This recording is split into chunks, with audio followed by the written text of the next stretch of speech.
wanted to just kind of share some information about for today's portion to clarify some information.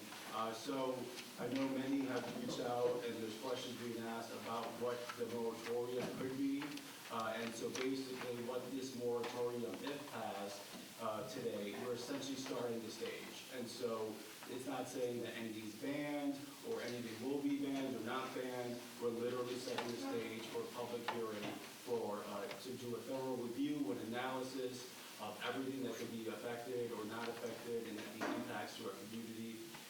And so that will be a thorough review with a time limit attached to it. And so I want everyone to understand that. And also, if there are any pending applications or any new applications that would come into those projects, if it's passed, those things will have to wait until the moratorium is finalized, if it's enacted by the board. So just wanted to share that, if that helps anyone with their public comment. And so this will be our supervisor's report. I'll keep it short. I just wanted to share we had a great company meeting with the Mohawk Valley Economic Development Program. Myself and Town Board member Camarada met them, and they are an organization who is going to be helping us hopefully through several grant processes. And so if there's any individual or local businesses that want to get tapped into possible resources, please feel free to reach out. Happy to connect you all to get access to any of the grant programs that are available. Both Teresa and I, Town Member DeSantis, both met with with Michelle Catan and Rodney Berkland about a CV application, who is trying to create a business at the old Pizza Hut area downtown, and so excited about that. Thank you to our SUNY OnNY students who produced a very thorough review for the last board meeting, which is now on our YouTube. And also, if you haven't seen on our town board page, you'll see the minutes, agendas, and all the packets, items on the website. And so we will be going through some reorganization of it to make it more accessible for the feedback that we received. So if it's not ever accessible or people have comments, feedback, please reach out to us about it. And so that is all I have for my report. And so at this portion, we are going to open it up for the privilege of the floor. And so please follow the quorum. You'll have 3 minutes. And it will be time just for the sake of equitable and fairness access. And so just say your name and where you live. David King. I just want to say that there's a maroon Ford F-350 in the parking lot with its lights and radio on, an aluminum rack. Is that yours, Joe? You know that's on? Thank you. Okay, you know that. Yeah. Okay. All right, so the public floor is open. Yeah. Dale Webster, I'm chair of the ethics committee. And see on the agenda here that we have discussion or to vote on the new ethics resolution. And well, we wanted, as a committee, we wanted to put it out there for discussion. We want to have the attorneys review it and any feedback that he feels appropriate. And we just wanted a discussion of the agenda, not a vote. We still want to have another meeting before it goes to vote. Well, I've been here multiple times, but I guess I just want to speak in favor of the moratorium against data centers. I think, like many people have commented before, in my opinion, it advances technology on both the local level and the national level. Locally, it affects, it uses up the town's resources.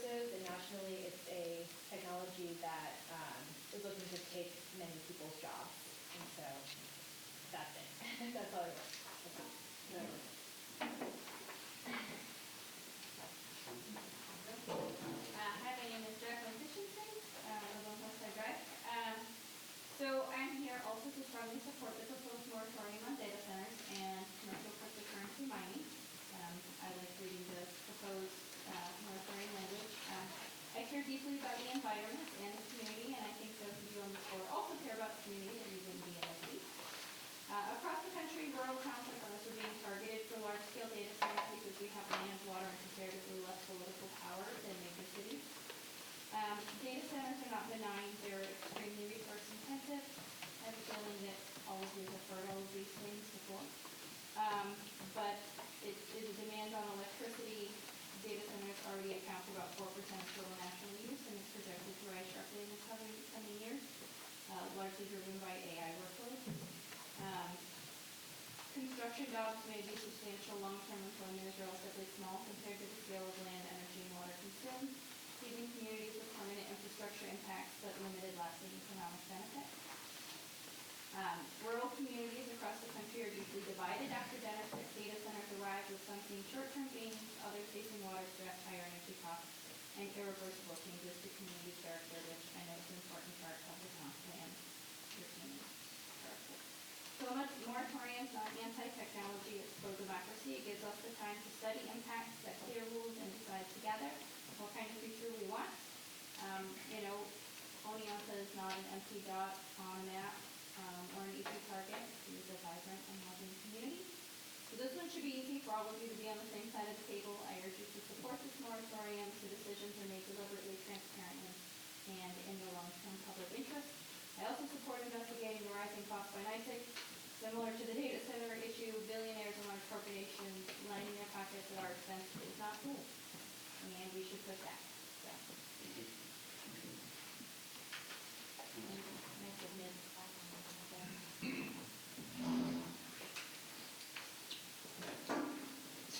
Good evening. I'm David Frame. I've appeared here before with a chorus of residents concerned about rising utility costs. All of that. And I think this board should continue to look into the causes, especially the possibility that our residents may be being charged different rates despite being on the same straight rate plan. I heard from someone today that I am paying a higher rate than another resident who lives down here near the golf course. And I'll find out more information about that and let you know. But that is concerning.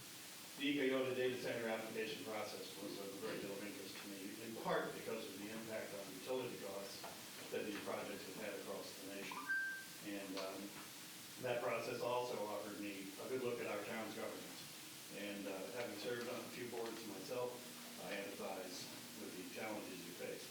I really do think you guys have done a pretty good job handling all this. It's been a lot of emotional traffic and a lot of contentious stuff. So I think your December 9 public information meeting with Oneonta might have fallen a little below your standards when the number of the 100 folks here in attendance said they couldn't hear, and there was no sound amplification in place initially. So it was suggested that the public should leave. And I don't think that's the intent of open meeting laws, where the public comes to show up. And the board might want to express its regret for how some of that was handled. But some of the issues that this board is dealing with in connection with the data center application had to do with issues of business category that members of the board said may not have been able to be found in your existing laws and codes, which was of great interest to me. And so this pointed to me to the need to update our town's comprehensive plan. It's 12 years old right now. And I would urge the board to undertake, and it makes no mention of solar, it makes no mention of data centers. Those are the old days. I would urge this board to undertake an update to that plan, together with the proposed moratorium on data-intensive ventures in Oneonta, so that the best interests of the residents of Oneonta are memorialized and codified. So, thank you for your time. For the record.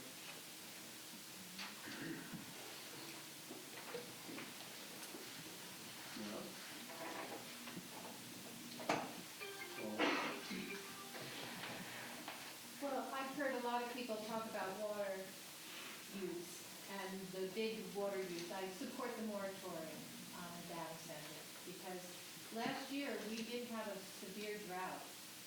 My well of 40 years went dry and came back, luckily in the fall. But do we really want it someplace? A mid-sized facility uses 300,000 gallons a day. The thing that I haven't heard anybody talking about is the electronic waste that's generated. A staggering amount of electronic waste, as servers and batteries are replaced every 3 to 5 years, posing long-term long-term hazardous waste management challenges.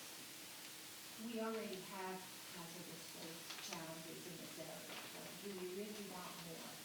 So I really hope that you consider a moratorium that would stop the data center from coming there. Anyone else? Going once? Hi, my name is Jessie, and I work at SUNY, Oneonta, and I support the moratorium for AI. I followed the progress of the AI report in here that was being proposed, and I think one of the things is they're using other terms to hide it, that it's not going to be a data center, so that it push through to whatever current laws and regulations that you have.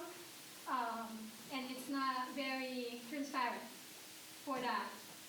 If you ask for questions, there is no real answers. And when I look at the paperwork that came in with that, there was no real strategy on how this current that they're trying to push through. What are the strategies? What are the steps? And how are we going to get there? And the goal that it was proposed. So I think we need to slow down on considering AI in the town, especially that we don't have any regulation statewide, federal, and most of the AI companies that's trying to push it are lobbying for deregulation. So I think a moratorium is necessary.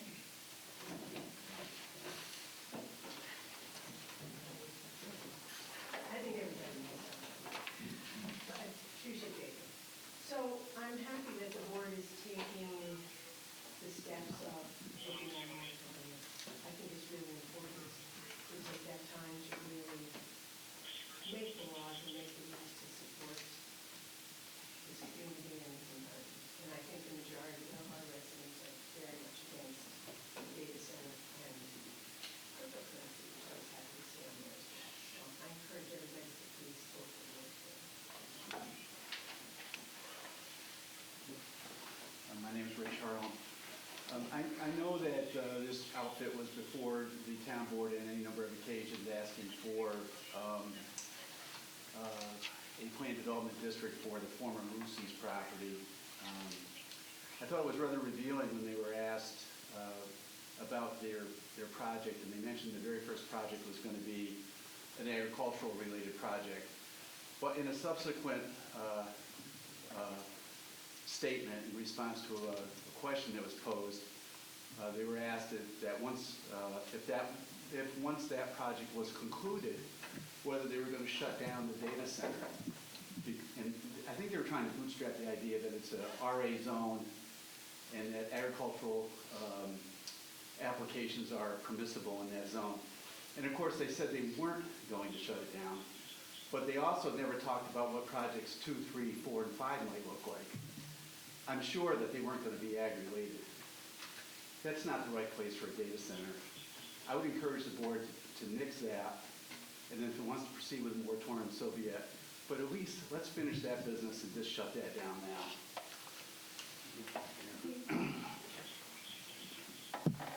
Anyone else? Going once? Twice? All right, thank you all, appreciate it. So we are going to move on to our committee reports. Highway, water, and sewer. Okay, great, thank you. I also want to reiterate, Will has, we're now doing committee reports and agendas, and those are posted online. So that's more information for the public to access. You can go to our town website. So it's created a good workflow, and we're getting a lot done, and it's time when we're doing it. So thanks for kind of getting that rolling, Will. Okay, so I'd like to request the board vote to standardize Aqualogics. It's the town's supervisory control and data acquisition vendor. It's a highly specialized area, and it would be easier if every time something came up, we get to go out to bid and have different vendors. So this is a way to streamline that, especially in dealing with something that requires a quick response, that gives the water operator a chance to have a standardized point of contact. So would you like to discuss any of this, the board, or shall I just go ahead with a motion? Yeah, please, go ahead. Be involved in that? No, there's, not that I was told. No? There's also there's a invoice in our packets too, in the board packet. Yeah, I know they're a vendor of ours, but I didn't know if there was any fees associated. No, Jared didn't say so, and I didn't see one, but So what would be the benefit if there's no fees? you mean as far as, well, I mean, like the current proposed purchase, the next one, the chlorine analyzer, he would have to go out to bid with other companies. Well, that's part of the question, because, I mean, the reason we have to go out to bid is to get the best price for the Right, which is what we taxpayer. want, yeah, but, But if we only have one vendor, we'll never know if we're getting the best price for that service. well, we don't have to do it. It can continue as it has been, but it seems like Jared felt it would be beneficial and Nicole to streamline the process, the same with the badge of leaders that we'll do next month and proposing that. For ease of addressing issues. But, go ahead. I didn't know, they're the original vendor that set up the pump house. I mean, I met with them twice up there. Very knowledgeable, but I didn't realize I don't think they have vendors per se that do the same thing. So I think maybe, I haven't spoke to Jared on that, but I think that might be the reason why. Yeah. But, we should look at another option just to, I mean, for pump controllers, I'm sure Dr. Logic, you can't find them from anyone else, however, potential pumps or other parts.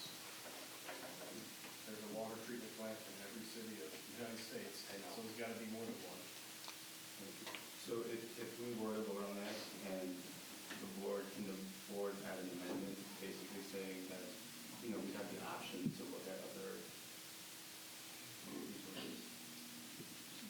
Or delay it a month? Table and see if Joe can come up with some other vendors, right? I mean, Do some more research.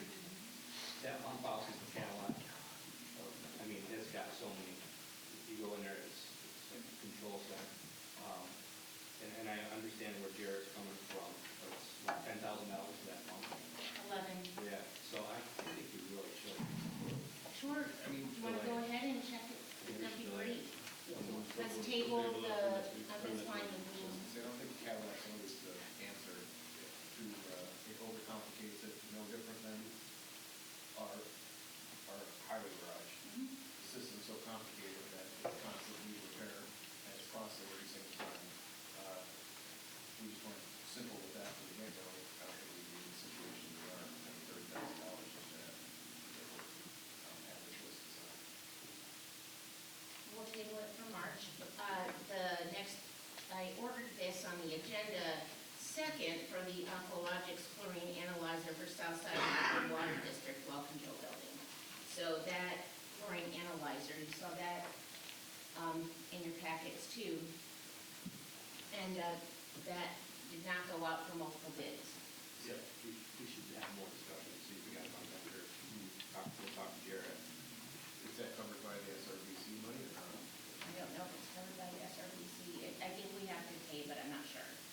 I don't know if it's Because covered that's by part of that. the original grant, that was the confines of the grant, that pump house, so could that be included in that? We do have money, additional money.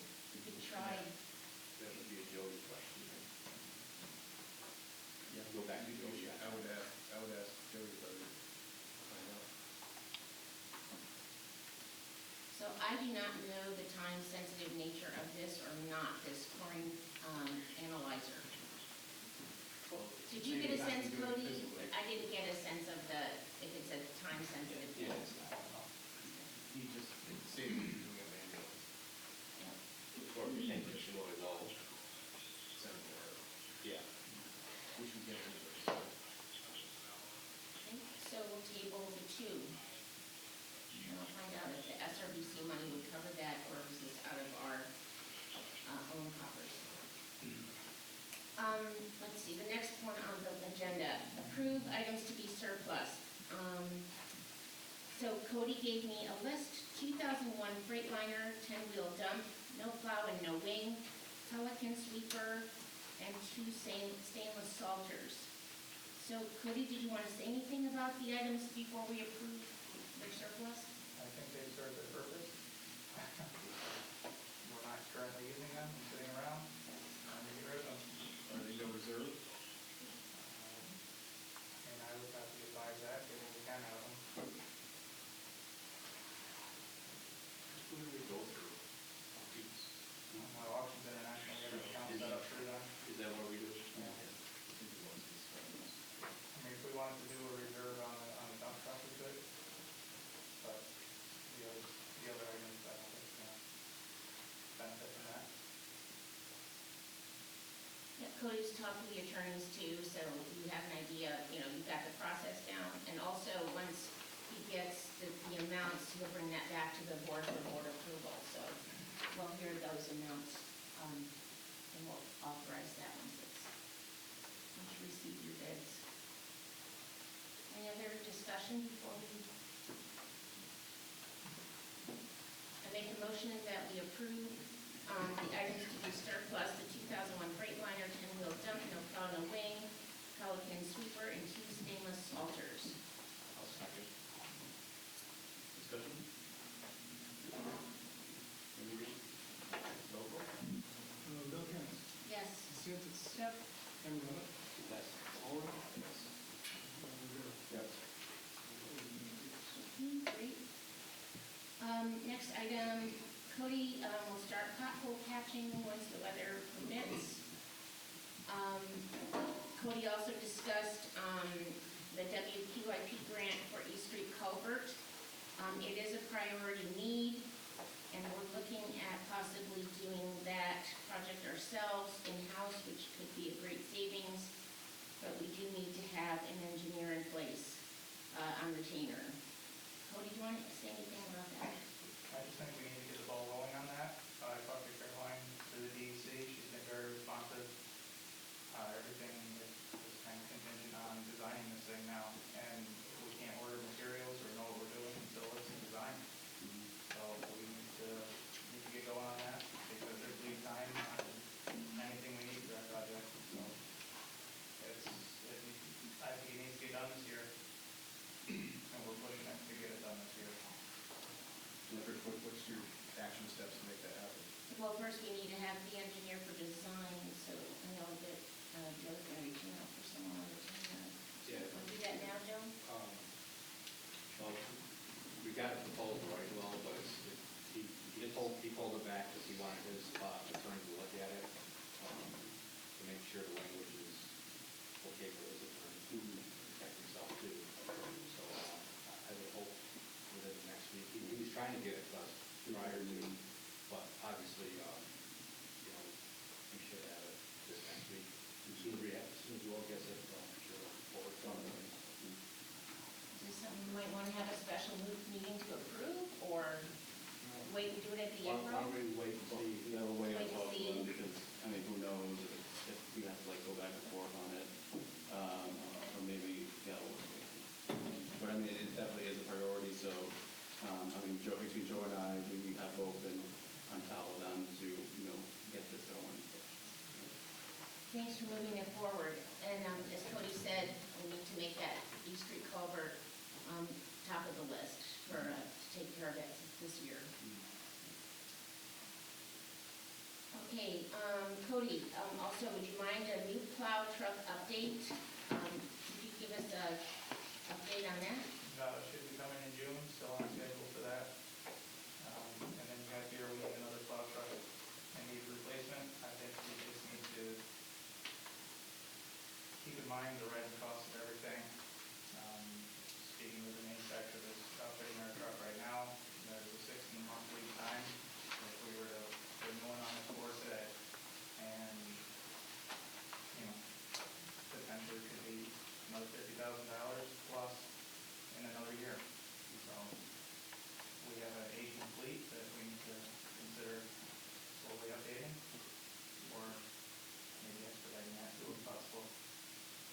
started this one a few years ago, so, yeah. So, And speaking of aging fleet, quick is, between Cody and I, and Nicole, we all have applied for, $1.5 million for congressional funding, through Congressman Josh Riley's office, to, modernize the fleet. That's actually the name of the program, is the Town Board of Oneonta Highway Modernization Project. So that was submitted, on Monday, the 9th. And so thanks for your help on that. And so the goal for that is, if fully awarded, we would get 2 additional plow trucks with the wings and salt spreaders, a sweeper truck, a wood chipper, what else am I missing? Oh, and 2 pickup trucks. And so that's it fully funded at that rate. But we received 6 letters of support very quickly, so thanks to all that submitted that. So fingers crossed. Couple things on that. Cody and I had a conversation. It's probably more for the budget process, but if we look at purchasing 2 truck bodies and chassis for roughly $180,000 a piece, that if we do that if we don't get funding, and we put it in our budget process for next year, at least 4 of the trucks get them here, because it's really 2 chassis for the price of 1 full complete truck, and then package or get 1 built the following year, and 1 the year after. So 3 years in a row we have new equipment. And then start a rotation. Yeah. The county did reach out and also said that, Diego County said that they could support possibly, like with the procurement process, about getting possible cheaper bids. But again, we'll go down that lane and need it, but I just throw that out there. And also, if we had the chassis here, we can go out and look at other companies to actually flip them. Yeah, we should hopefully, like looking at past awards, like by the summertime, know if we awarded it or not. But then, who knows how long it gets dragged out. Joe, also know if we go that route, a lot of them, all the up there companies aren't going to even order anything unless that truck is on their lot. Right. So there's still time to lay with that. So if we ordered one right now, it'd be 3 years. I mean, if we had a truck now, we just took to the outfitter's lot, we'd be 16 months out on the build. So something to think of, budget mindful. How we should proceed.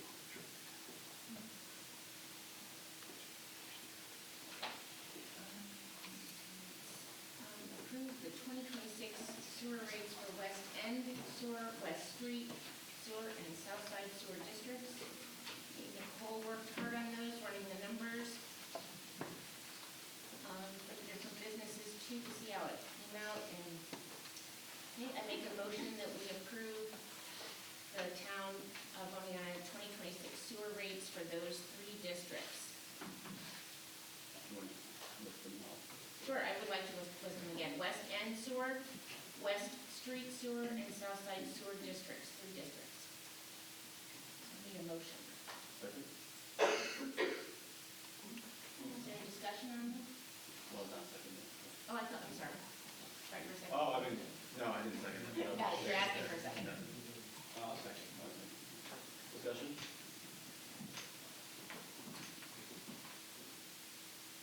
No? All right. Roll call? Pinokia, Yes? Santos, Yep. Cameron, Yes. Howard. Yes. Rivera. Yes. Okay, thanks. Also, the water district pipe replacement, that's another thing. If we could have an engineer on retainer, the engineer could also put out requests for qualifications, and we could start getting that underway. So that's something that's also a top priority along with the Key Street culvert. Yeah, I spoke with Hard on Monday, and got a bunch of information to get logins and things like that. And so working on that. But with that, before we can even start spending any money regarding the processes, I think I sent it to work everyone, I won't say, but I know environmental review and all these other things associated with that as well. So just hoping we can get our engineer on record with that. That would be great. And then we can run with these projects we've been anxious to start. Yep. Great. Dale was at our highway committee meeting too, and we discussed we have the areas of sidewalks we've been looking at all along Butler Street and the two West Oneonta locations that we've been discussing. We also looked at if we could do a minor kind of patching job for that Butler Street sidewalk, something to kind of smooth that area out. Would that be something that would be a possibility? And then we could maybe, my thought would be to go ahead and address one of the areas of the West Oneonta sidewalk in the village, from Reinhardt to Forest Lane, or from the cemetery to School Street. Does that sound right, Dale? Segments. So pretty much those sidewalks are non-existent, or they are in dire need of repair. So a plan B might be do an easy patch on Butler Street to smooth out the area in question, and focus our money the other way. Once again, an engineer would be useful. And there again, that's DOT. But it's ours, yeah, but it has to be there. Approved from DOT. Correct. The concrete stuff and the whole nine yards. So that scope of work would be definitely an engineer. Yeah. Did you ever get quotes on that, any of those? I have quotes actually on all three, doing all three. So we have two, I think three, well, anyway, we have quotes without engineering specs on all three. No, without engineering it does, to do two of them. To do two. What did that come in? Well, if I'm gonna get other quotes, can I just tell you later instead of publicly? Yeah, that'd be good. Because if we do, but engineering on top of the work and the specs that they were given would make that higher. So, but that's my thought. Let's think about having Cody, if we could go and have a look if you want to, but I'm thinking smooth that area out on Butler Street. In what respect, you mean like grinding it? Grinding it, I don't know if we want to go through this. Do we want to, like, if you put if you do some sort of blacktop, it might be hard to make it even. I was thinking of something, We'll just take a Cement. closer look, and we're gonna have to come up with some ideas. yeah. We're just gonna patch the area in question. Patching is to create a greater trimming out of it. Because you already got some blacktop sidewalks there now, so it's inconsistent all the way down through there. Well- So once you start, even if you replace a certain section, as soon as you start, you're gonna end up, if our intent is to replace one section, then we should follow up the following year and the following year, and have a plan to redo that whole section. If we can't afford it right now, we should do a little at a time. I don't know if you want to do a little, from Richards, we're talking Richards to 10%. So that was the stretch that we put out for bidding, so. There again. I think it'd be something that would be good if the whole board just took a look at, now that the snow is thawing. I would just have a look and see, I have looked at it a lot of times, and I just can't think of where you put the patch, because the patch, I think, needs to go on the entire thing. And as a result, anyone that lives there knows the majority of people walk in the road for that very reason. but of course, to someone like Dale Webster, when he's walking around West Oneonta, Butler Street's like a dream for you, because you pretty much have to walk out in County Highway 8, because there's, you're walking in the mud, and 23. yeah, and 23 is an unsafe area as well, because you're along the state highway. Okay, well, hopefully we can get the dam broke and get some of these things rolling. We would appreciate a favorite sidewalks in West Oneonta. Thanks, Teresa. Yeah, I would too. I think West Oneonta takes the brunt of, you know, the tourism and the commercial and the noise. And I think it'd be nice to do something for West Oneonta to make your, you know, just to enhance it a little bit, you know. That's my feeling. We looked at the sweeper rental dates, and we got those confirmed. We're gonna try to get the sweeper sooner, but right now it's coming on May 4th. The guys will go get it. And also, when you put out that grant request, you covered the sweeper and the wish list as well, so thanks for doing that, just in case. But right now, I believe it was $9,150 for that month of rental. We did the surplus items, and also Jared, this quote falls under the threshold, but he's gonna have Bellamy open up the curb stop at Wendy's to fix the leak. So that was, Jared requested approval for $3,000, but that's under the threshold. Chris, I'll put you on the spot. I don't think we need to. Do you want us to vote on $3,000, you know, to have the water operator have a hydro excavating firm to open up the curb stop? We should be fine letting him do that. Okay, I guess that was everything. Anything, Cody, Joe, Will, Teresa, Brad? Anything else? Going. Okay. Thank you. We're good with that committee. All right, thanks for public safety. Discussion on the Richards Avenue intersection, the fastest and the quickest remedy we can take. We're looking for ways to slow the traffic down at Richards and Blanchard. It's a school bus stop area.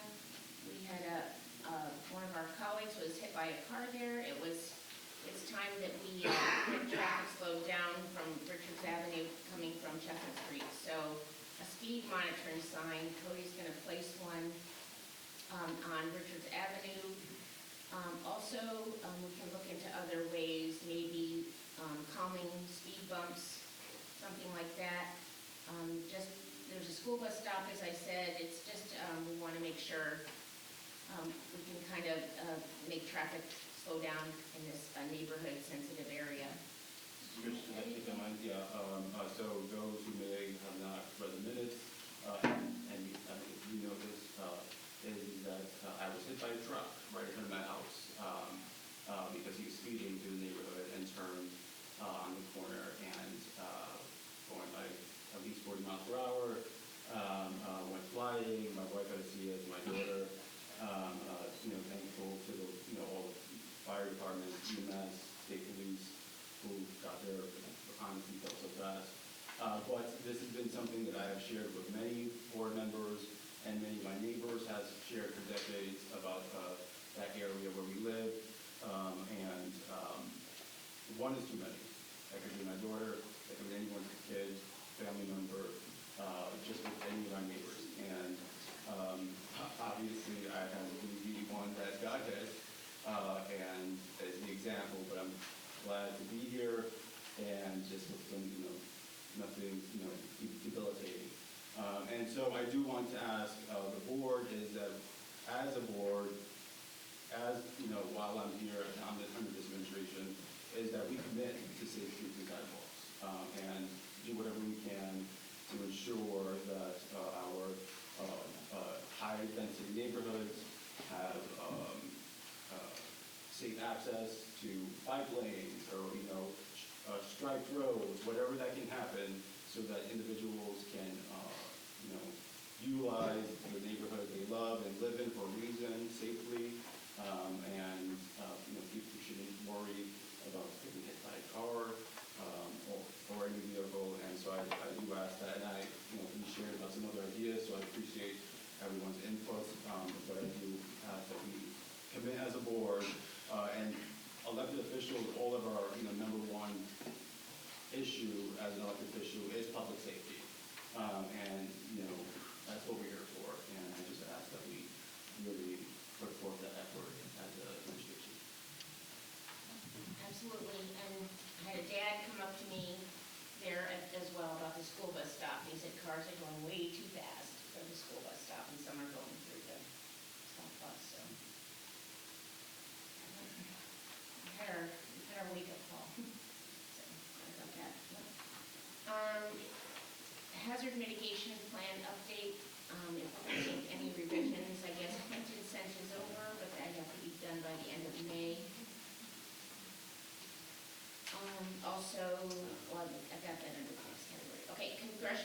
parking application. We talked about that. Yep. So, anything else under public safety? Thank you. From the Smart Task Force, right?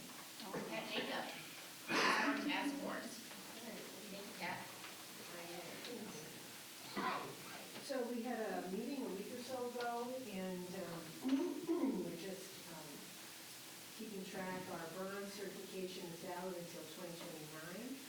So we'll need to begin the resubmission process in 27, 28. We don't want to do too soon because some of these things will expire. And so Samantha's actually helping us because of the rolling expiration with a lot of the action. So we're currently pursuing 3 climate-related actions. One is public events. So we'll need 2 of those each year prior to submission. So we're considering partnering with the city of Oneonta for table at the farmers market, that kind of thing. And then PE7, climate resilience and hazard mitigation plan, which you folks were going to be amending at the end of February. Yeah, end of March is our due date. Okay. 4 points, right, Pat? Yeah, so that's great. That will help us a lot. So that's 4 points. And then I met with the Climate Smart community in Oneonta in November. And we'll continue to upload those minutes to the plan, and that will help us execute them. So, little by little, we chip away at it and make sure. Some of the stuff, there's some CEC actions, which is, and the problem with some of these, the grants that they're talking about is there's no look back. So, for example, things like our electric car, things like our LED streetlights, the solar panels on this roof, that's not feasible for a small municipality to do again. There's no need for it. So, there's a public comment period. So we as a committee are going to send individual comments on that. And hopefully the city will do the same, because to have no look back, that might work for a giant municipality, but for little places, those are huge amounts of points. There's no way you'd ever qualify for grants. There's no way we even want to do that stuff. And we don't need 2 electric cars. So hopefully, they'll listen to the public feedback about that, and we'll have some chance to change those things. We keep plugging. So once you have those points, or no? And not for that particular program, it's a lot of money in grants too, and really, that's the way to. Think you spend more money. Do they count towards the next certification level or not? No, because it's a different organization. I mean, they're related, but they have different requirements. So we're grateful for MDET helping us do this. But, unless they change that, we still lose any chance at grants, because there's no revenue. You don't need it. So hopefully they'll see the sense of that. This is the last small community that we can by that kind of thing. So we'll try, see what happens. And I do want to share, when MBED was here, they had nothing but great things to say about our task force, so we appreciate everything you do. Well, we're grateful for them, trust me, because it's a really laborious process, and somebody who's not the best at IT, I'm just really grateful for their input, because they really help a lot with the whole portal thing. So, Yeah, they have a lot of, that was the first time I ever sat down with them. they're wonderful. They have a lot of knowledge. Yep. So it's nice to have them on the round table. I encourage that we, do at least once or twice a year. And they're very accessible, like you can email them, they'll answer you, and because I do the county climate score as well, although basically that's just, they want us looking at the points, but they're there as well, and there's a lot of information that they have, that even if you're reading and you're paying it, you just don't, they're wonderful. Okay, so, Yeah, they're going to reach out to a bunch of, businesses and stuff, and really can talk to them and see what their needs were. I was really impressed with that. And they seemed like if they couldn't answer it, they'd try to find an answer for you. It was really helpful. And the new intern is really, they're very motivated.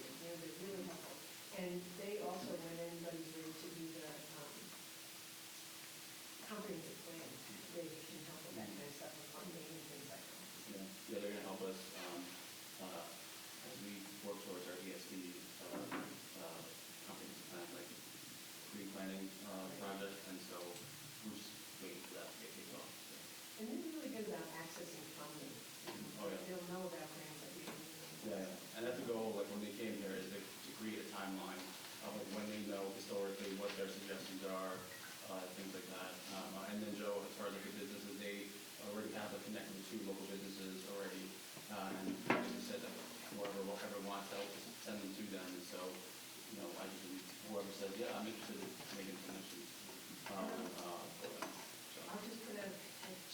I have trouble getting people to call back if they're busy, but if anybody knows of heat pump installations in the town, if you can just give me the date and the company, all I need. And, you know, they swear they're gonna give you a list, but you only need like 3 more, and that would be really helpful. would it be helpful, we just put it like on the We have tried, yeah. But it's just tough, because it's not a lot of information, there's no personal information that you need. Yeah. You just need the zip code, which is the town, the date, and the company. That'd be wonderful. Yeah, Ryan, we can put that out though. Thank you. And as far as like the public events, do you know if like a weatherization event like will count? Because they are doing stuff at the county where they're like partnering with like NYSERDA or whatever, where everybody wants to come and they were giving out like weatherization kits. So I didn't know if that would be.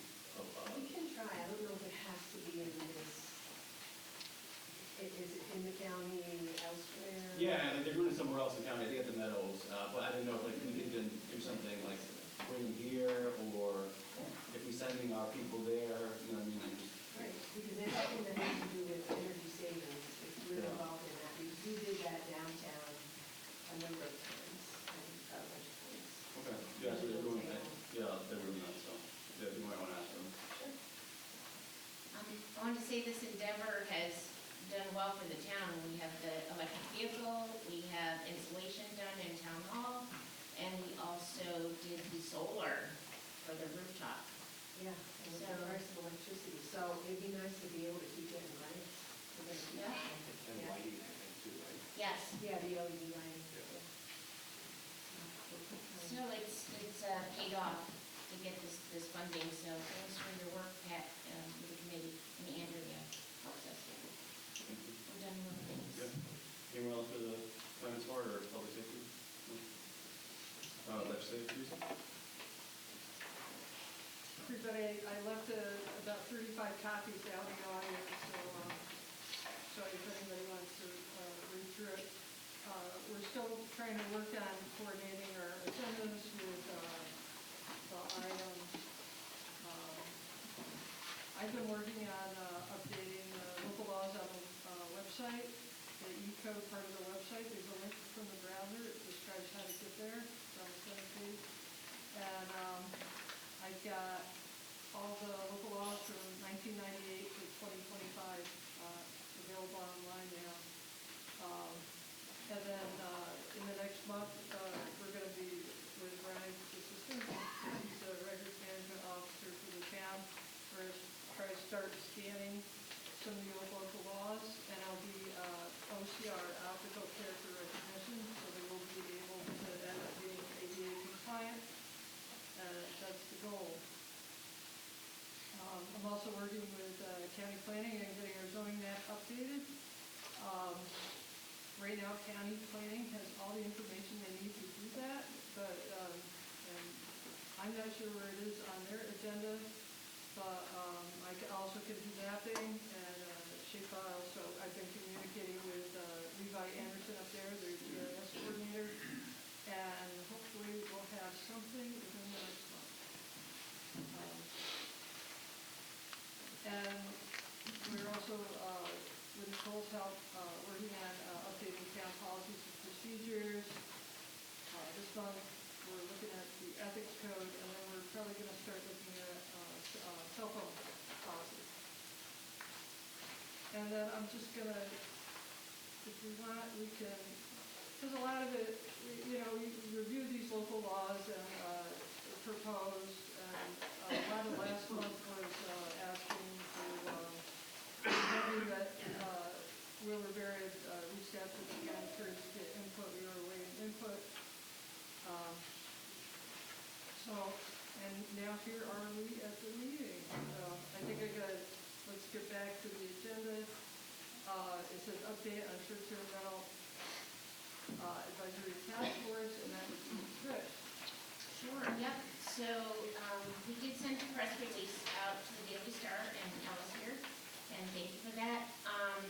So it's just a further reach to get committee people that want to sign up for the committee, fill out the application.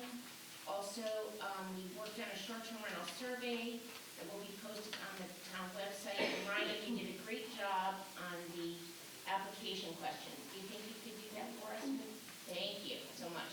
So we've got more targeted questions in our survey too. So it's a more specified survey than before. Okay, so the applications for being committee members by March 15th. Do you have any as of yet? Yes, we do. We've been receiving applications, yes. Are you working on criteria, rubrics, or whatever to, I guess, to review them? Are you going to use a point So system? you asked that last time, and really what we're looking for is just people that will just do the work with us and be able to go through this. I want to read the goal again. I feel like there's misunderstandings. The established goal of this committee is to ensure short-term rentals contribute positively to the town of Oneonta's economy and visitor experience while preserving residential quality of life, neighborhood cohesion, and access to long-term housing. So it's not to stop short-term rentals or by any means. It's just mainly trying to find a balance to have it be a better, to make things easier for the neighbors, but also we want to have short-term rentals. So it's trying to find the right balance. So there's no criteria. We're just looking at people that will help us and do the work and gather the data. And I'm just not, asking because what if you have 50 applicants, how are you going to, what's going to be the criteria for eliminating someone versus selecting someone? well, we'll do our best to choose, the committee will do its best. So choose the people that we can, that will be willing to do the work, so. Chris, right now we've gotten what, about 10? Yes. And we're just putting out one more, with the press release. We'll have one more chance to get any more applications. But the applicants are good, so. Are they coming through The our town, website? yes. Yes.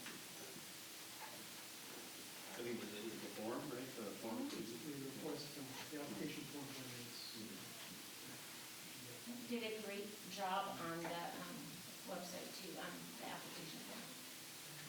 I mean, as far as getting it put up there. We gave him the information and he made it happen, so. Well, because the reason I asked you both times is because I just want to make sure there's transparency in how you select people. Being that it's going to be sole discretion of the supervisor. There needs to be No, that wasn't in the motion. That's what you originally said. No, we took that out of the motion. Yeah. So the committee will select the applicants. And we decided to go with 5, not 7. We just thought 5 would be easier to work with, not 7 additional. Teresa, anything else on that? No, that sounds good. It's, the cutoff, if anybody wants to, do the application form that Ryan's got on the front page of the website, March 15th, cutoff date, and then our next short-term rental meeting is 5:30 on Monday the 16th, is that correct? Okay. I believe so, Teresa. I'm just gonna quickly check. Correct. All right. Thank you. And that's posted on the website too. Right? That's on our website under meetings. Now, I'm just following along on the agenda now, if anybody wants to, they can read that one. Teresa, just happening, and just those meetings, the short-term rental meetings, just so everyone's aware, they're open to the public.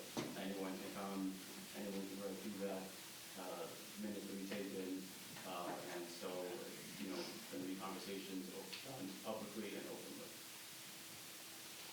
That's just. Now, I'm skipping, Will's doing these agendas, it says discussion on local law, adding new chapter 65 to Town Code. Yep, that's the item that we talked about last time, last month, and Keegan and Chris provided the updates and changes to it, including the board package. Are you discussing it now, or are we gonna wait until? No, we're going to discuss it, and then agenda? the point is we will discuss it, and then if there's a motion for to move or not move, it's up to us to decide.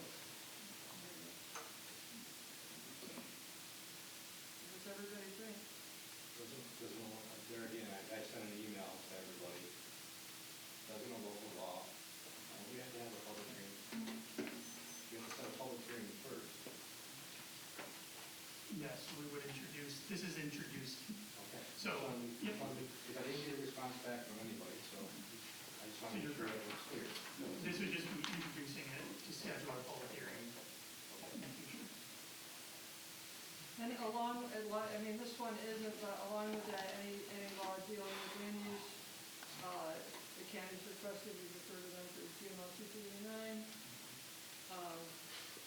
And they, you know, they have 30 days to do it, but like their next meeting is only 28 days away. And of course, doing secret. Normally before it's sent to the county.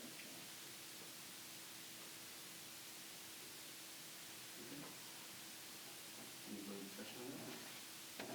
Did we get Joe's change in there for professional consultation fees? I think it was.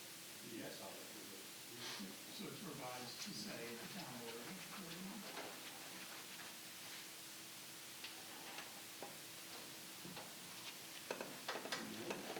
Next up.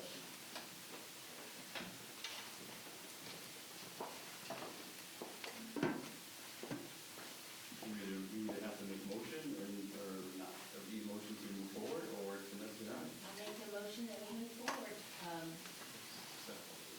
Set a public hearing for local law and a new chapter 65 of the town code entitled professional consultation fees. Second? Sure, we have the public hearing at the April meeting. Eight. You want to, Yeah, April 8th, everyone's at 7:05. sure, 7:05. I'll second. Discussion? All right, roll call. Milliken, Yes. DeSantis, Yep. Cameron, Yes. Howard, yes, Rivera. Yes. Thank you all. All right, Teresa, thank you. Discussion on introducing local law affecting temporary moratorium on the development, construction, and operation of data centers and commercial cryptocurrencies, mining operations within the town of OnNY. And as the attorney, moratorium would extend up to a year, is that correct? Correct, that's right, yeah. And again, this is just the vote just before calling for a public hearing. It's not voting on the moratorium. Right, and it's the best first step.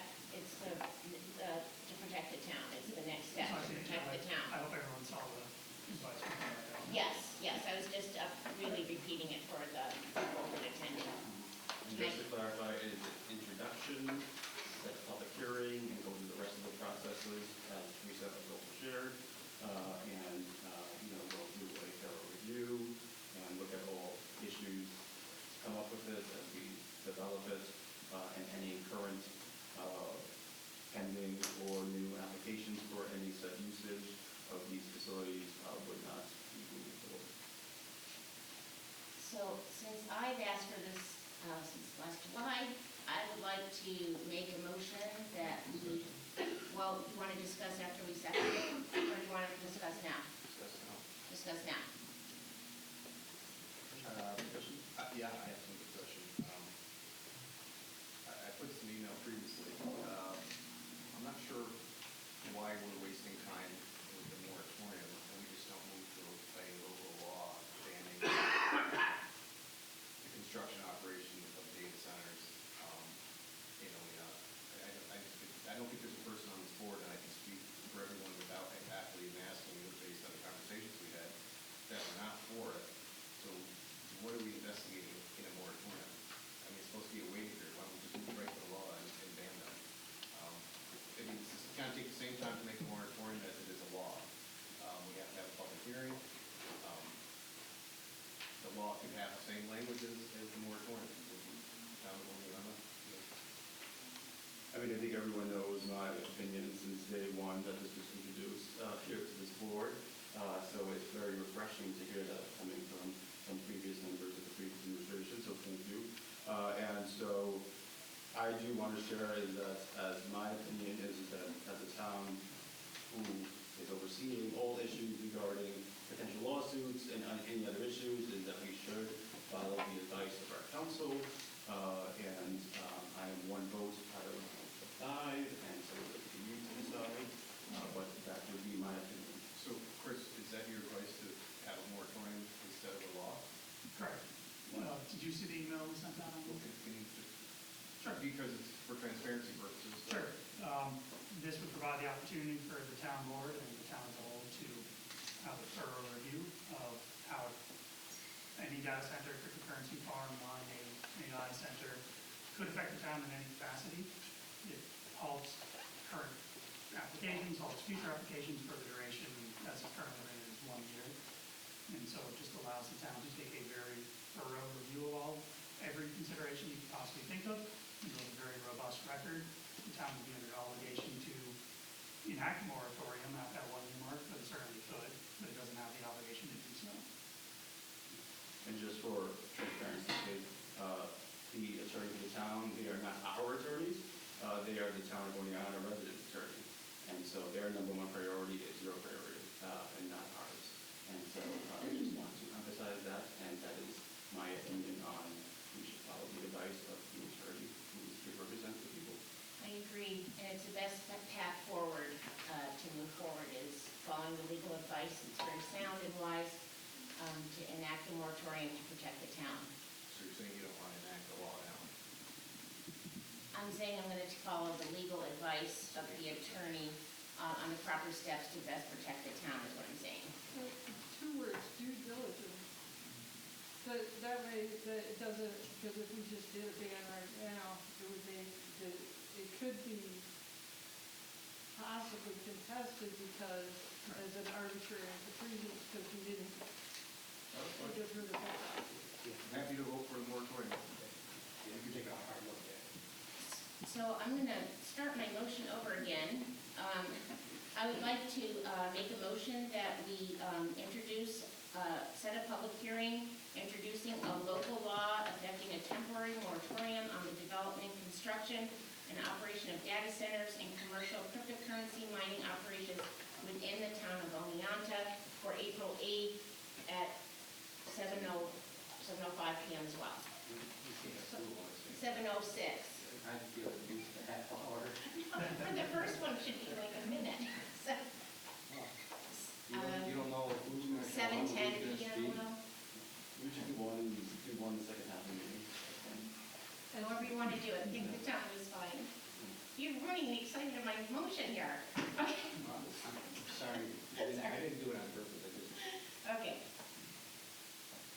Does the time matter? Let's go 7:15. You can say as soon as, how do you say it? No, you gotta put it in time. We should do 7:05 and then 7:30. 7:30, we interrupt what we're doing. We'll go to the public hearing. Okay, 7:30. Sounds good. So I've made a motion. I'll second. Any further discussion? Yes, because it's a law dealing with land use, we're gonna send it to the county for GML 39 review, as they have requested, which is 20, it only gives them 28 days when they are allowed 30 days. We're supposed to submit those with secret in hand. If somebody said, so you're not gonna be enacting the law at this next meeting, the timeframe will be over. Okay. Just a motion. Okay. It's just a public hearing. Oh, yeah. But then we got 62 days from which date? If you were going to be moving forward, yeah. Okay. Yeah. All right. So we get a second. Further discussion? I just want to say thank you to the 700 community members who have shared and advocated for the community on this issue. This is your government. We are here for you. And thank you to all the countless emails we have received on this issue.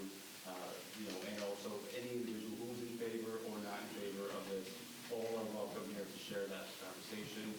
And I am looking forward to putting my phone on the record. so please go ahead. Great. Roll call. Wilkins. Yes. Stevens. Yep. Cameron. Yes. Howard. Yes. Rivera. Yes. I should Thank probably you all. make the Thank you motion all. though. No. Right? Okay. Review. All right, thank you. So public hearing set for the moratorium discussion at the April meeting. Okay, Teresa, back to you. We got next item, discuss resolution, which resolution, there's two in the packet, strongly urging immediate review of electric delivery charges and improved cost control and transparency, and authorizing formal complaints to the town of New York State Public Service Commission regarding the escalated cost of electricity. Teresa, I think this is one that Chris is sharing with us. I mean, I don't. I'm not sure if this one has Yeah. answered the deadline in time. Oh, another, We then sent out an email that we were working on. I mean, are we able to just share what the changes were, if any? why don't we just read it out loud? Yeah, go ahead. Would you like me to read or you? Because you introduced the topic. Yeah, that's fine. So this is a resolution calling for accountability and transparency in connection with NYSEG electric delivery rate increases and pending rate proposals. Whereas the town of Oneonta is committed to protecting the health, safety, and economic well-being of its residents, including seniors, working families, and small businesses. And whereas the town has received significant feedback from residents and local employers that overall cost of electricity, particularly delivery charges, has become increasingly difficult to absorb, forcing households to make painful budget decisions and placing additional strain on small businesses. And whereas NYSEG is a subsidiary of Avon Grid Incorporated, and whereas Avon Grid is controlled by Iberdrola, SA of Spain, and whereas New York State Electric and Gas Corporation currently has a pending electric case before the New York State Public Service Commission, case 25-E-0375, in which NYSEG is requesting an increase in annual electrical revenues of approximately $464 million, described by the Department of Public Service as a 35% increase to delivery revenues, and also an 18.4 increase to total revenues for the rate year ending in April 30, 2027. And whereas NYSEG has estimated that the requested delivery revenue increase will result in an approximately monthly bill increase of $33.12, a 23.7% increase to total bill for a typical residential customer using 600 kilowatt hours. And whereas NYSEG electric and gas tariff amendments associated with these proposals were filed with the PSC on June 30, 2025, and the public interest requires that customers and municipalities be able to clearly understand what is driving delivery charges, what investments are being made, and how those investments will measurably improve reliability and service. And whereas public confidence in the rate-setting process depends on transparent, plain language explanation of costs, clear performance expectations, meaningful opportunities for public input, and accountability for how ratepayer dollars are spent. Now therefore be it resolved that the Town Board of the Town of Oneonta hereby, 1, express grave concern about the affordability impact of rising electrical bills on residents, especially seniors and low to moderate income households, and on local small businesses, and urges that the affordability be treated as a core requirement in any outcome of PSC case 25-E-0375.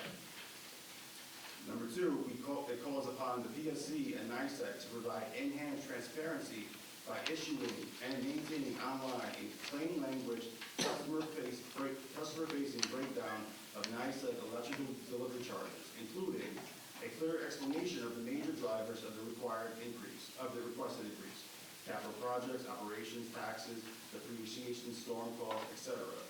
A year-over-year comparison of delivery charge components, identification of major programs and projects funded through delivery rates, and the measurable outcomes expected from those expenditures.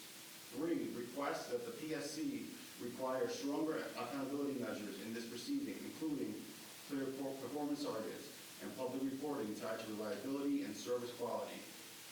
For example, outage frequency, duration, restoration performance, customer service methods, so ratepayers can see what they are receiving in exchange for higher delivery charges. 4, urges accessible public participation by requesting that the PSC ensure robust and convenient opportunities for public comment, including hearings that are reasonably accessible to NYSEG customers across the service territory, and that the materials be provided in plain language suitable for non-technical audiences. 5, support customer protections and affordability programs and urges that any rate outcome includes strengthened assistance for vulnerable customers, including effective outreach and enrollment support for eligible households and protections during periods of extreme weather. 6, directs the town clerk to transmit a copy of this resolution to the Secretary of the Public Service Commission, the New York State Department of Public Service, NYSEG's Regulatory Affairs Leadership, and the town's state and federal representatives with a request that it be entered into the record of case 25-E-0375. Be it further resolved that this resolution shall take effect immediately.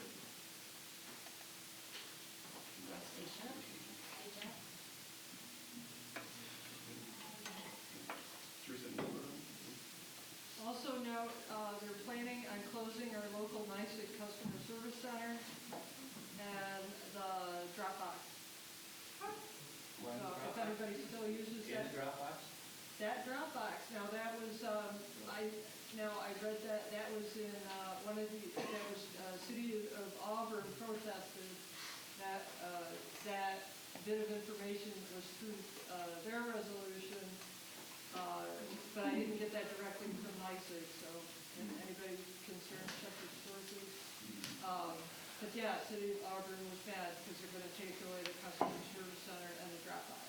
So those of us that still drop in the box, because that's keeping somebody employed in that building, they're gonna be pulling out of there apparently. Yeah, I believe it's only 1 day a week for a couple hours to come. But I mean, if They come out and grab the cat. Yeah. Because it doesn't. I think if we find out that is the case, I certainly would welcome an amendment in session. Yeah, well, I just wanted to throw that out. Yeah, I don't know, I haven't heard. Nicely crafted resolution. I'll make a motion that we approve the resolution as drafted, the latest draft. I'll second. Discussion? And Brett, just to confirm, is it the one that I just read? Yes, okay, as drafted. Thank you for your work As on the that. most recent draft, how about that? Yeah, that's good. And also, I do want to on record show that we did receive letters from our community members as well, that was included in the packets, and you can see it online, and so thank you to those who shared their feedback on that too. Any further discussion? I do want to say, like, this issue was an issue that many individuals, I'm sure, are from our small businesses, I'm sure our local school districts. I mean, honestly, every single one of us in this room are being impacted by these high delivery charges, and so I appreciate the board's consideration and hopefully approval of this resolution, because affordability, especially in rural New York, is being felt all over, especially where we live, where we have a lack of resources and services, and so I appreciate anything we can do to help support it. I got one last thing to add. If anybody's curious about supply and supply issues, the best website is New York State System Operator. This is the Independent System Operator website, not NYISO dashboard. If you just type that in, you can watch tomorrow. It defaults to tomorrow's data, but click on the real-time data. You can see exactly where our power is coming from, how much that supply costs, because supply is also fluctuating. And you can see the mix. You can see how much nuclear, how much wind, how much gas. You can see the renewables, and you can do total breakouts. You can even see when is a good time to turn your stuff off. Could you repeat that? NYISO, New York State system operator dashboard. And I know some communities have had NICEAG come and do like community education events on this issue. I've been trying, haven't gotten hold of anyone.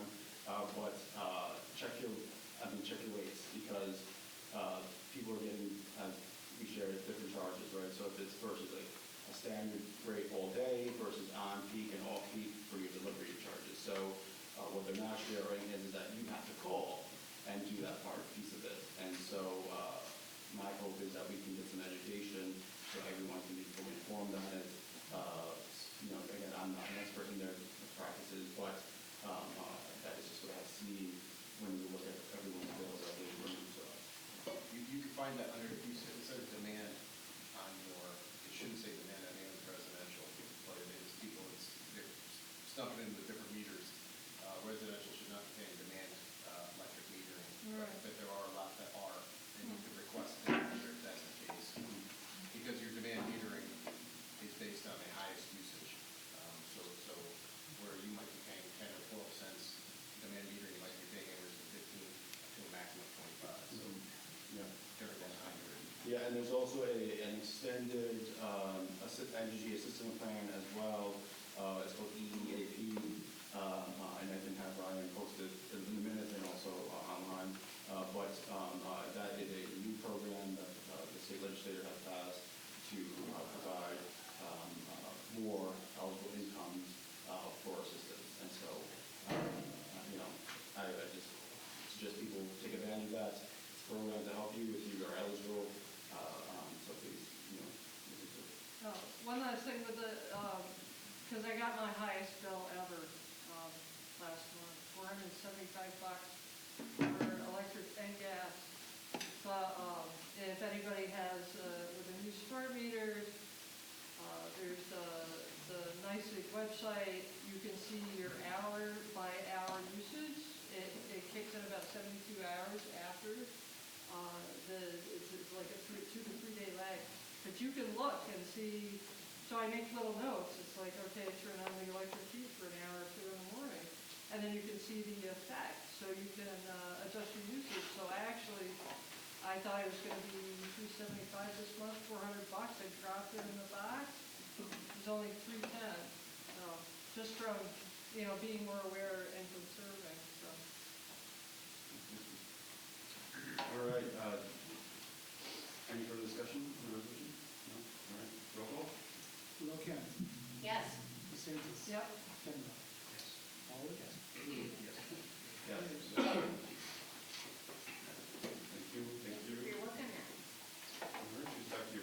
Now we got on the agenda discussion of rezone application from Elizabeth Kramer and Nicholas Lear. Now there's two things listed under that, which I asked about on like a Friday at like 4:55 or something. But I think those are basically different directions the board could go in. Based on our facts. Yeah. So what does everybody think? I know we've had different conversations. My personal opinion is the second option, which is a resolution to introduce local law regarding zoning map amendment, in which they would be rezoned from PDDR to RA 40, I believe it is.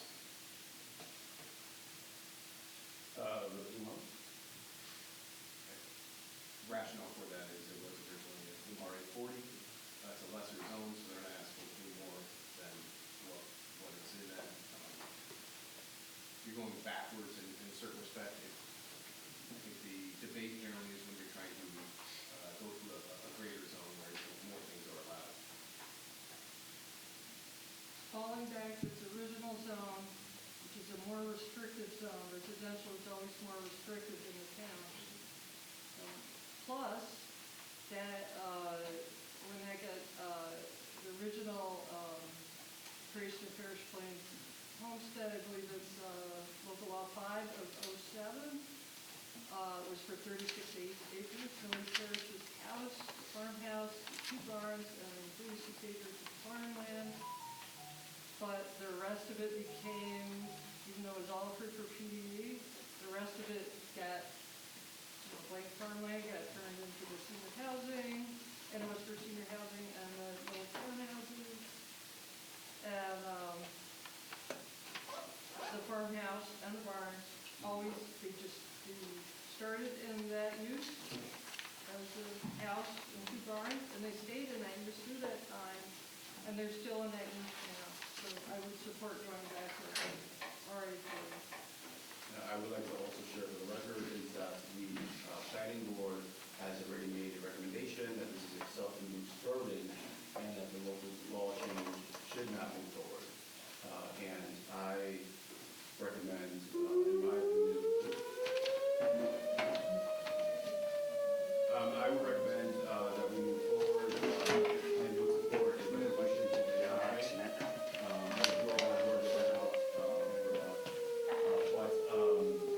My basis is that this board has already lost 2 lawsuits when they go against the planning board, regardless of its intent of fixing it or not.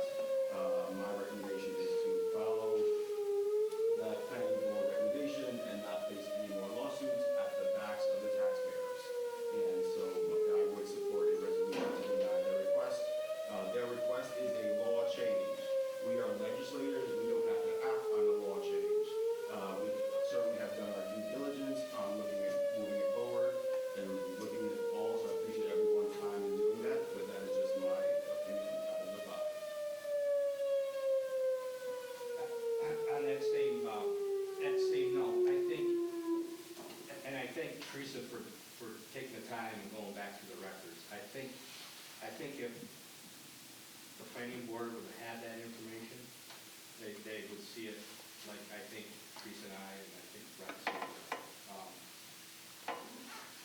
I think, I can't speak for them, but if they had that information in front of them, they would have made a different decision around from the planning board. That property was changed in zone as it was one parcel for the use of townhouses. Those townhouses were never built. They subdivided the property off, and it has remained this single-family home use from the get-go. It's never changed. So that's where I would concur with what Teresa said.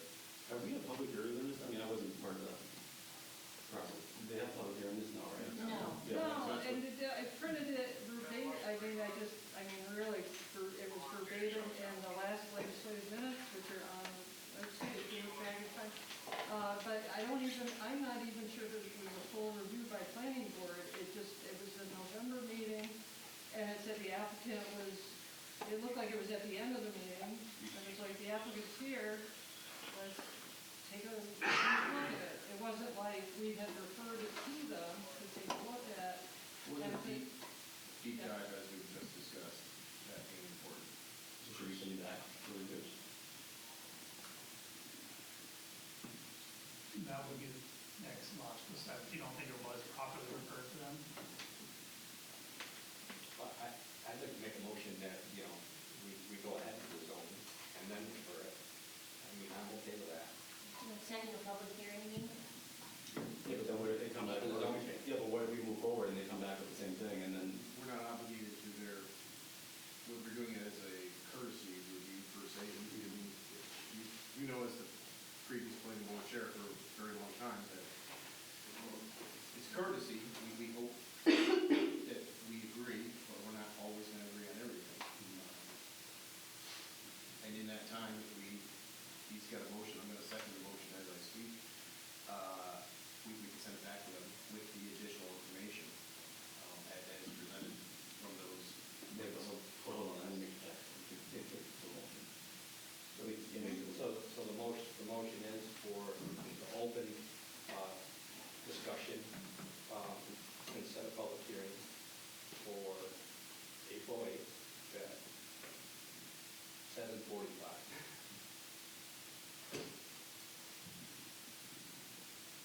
If you were going to vote with finality in that meeting, you need to be more than 30 days. You would have to refer it to the joint.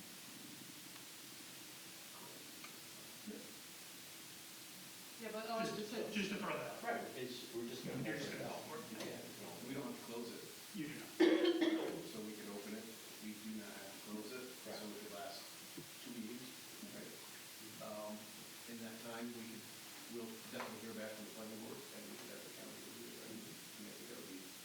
reasonable to help move this forward. So likely May could be the earliest, that would likely be the time for a vote. Yeah. After the public hearing, okay. So, What's first the, and a second. what's the motion, Joe? We're gonna, part of that motion is to refer it to, something in this next month? No, I opened it for a public hearing. And then refer it? Yeah. Okay. Then we can make a motion to refer it Okay. to, the planning board and county. Yeah, and this isn't, State secret. yeah, and this isn't, we're not making a decision on their. Just open it. No, I'm making sure everyone's on the same page, yeah. Any further discussion? All right, roll call. Wilkins, Yes. DeSantis. Yeah. Camrose, Yeah. Howard, Yes. Rivera. No. Motion carries.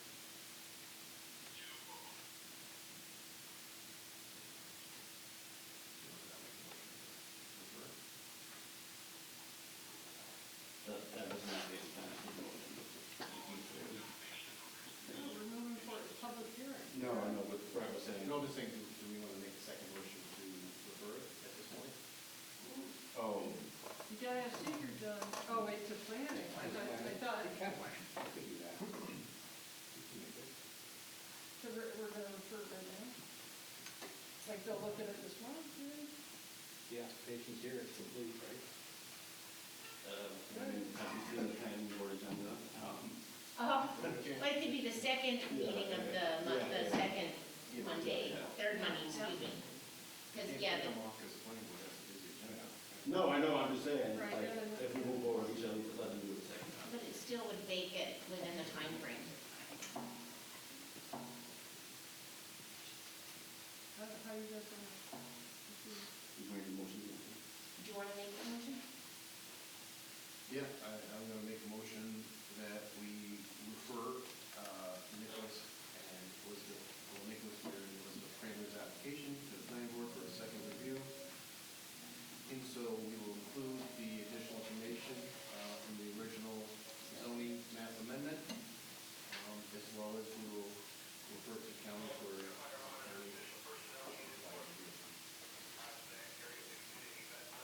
in the time between now and the public hearing.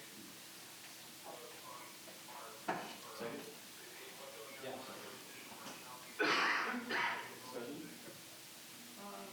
Again, if we're gonna send it to the county, we want, they want seeker there, you're not too sure we have. And then just really quick, I just want to make sure that when it gets in, like, they have like the most up-to-current applications and it goes like back and forth. So, whatever, Some with it. no, I know, I'm just making sure that, Ryan, you have an application. I believe it's the one that we had submitted as an application.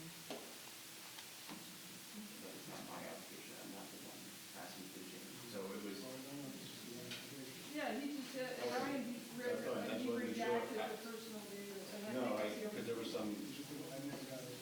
I would say confirm with Clint, that it's the same if you need to provide any additional. Teresa, Yeah? would you be willing to provide that additional information to the planning board as well? Yep, Or provide it to Ryan so he can add it with the application regarding his original initial from 1997? it's 2007, 2007. full 7 of 11, Thank you. thanks for the reminder. Any further discussion? Roll call? Wilkins, Yes. DeSantis. Yep, Camrose, Yes. Howard, Yes. Rivera. No? Motion carries. All right, thank you. Okay, discussion on update to camping law.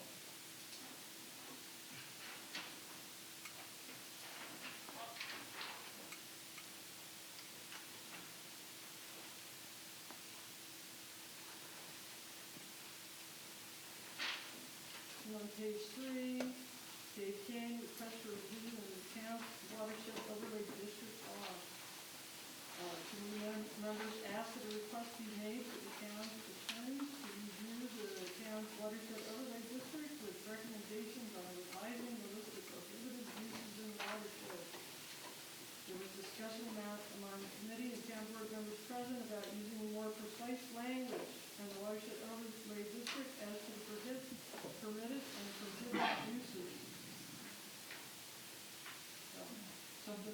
you with for the next month. In addition to just the watershed area too, at some point we should look over, it would be nice under a comp plan, a town-wide review of appropriate locations for campgrounds in the RA 40 areas. Is that something that, it would need public engagement and review to determine the campgrounds? One thing with campgrounds Yes, is please. if you're going to have 4, maybe 5 or more placements, you're gonna have to comply with the sanitary law, which will require one of the town law.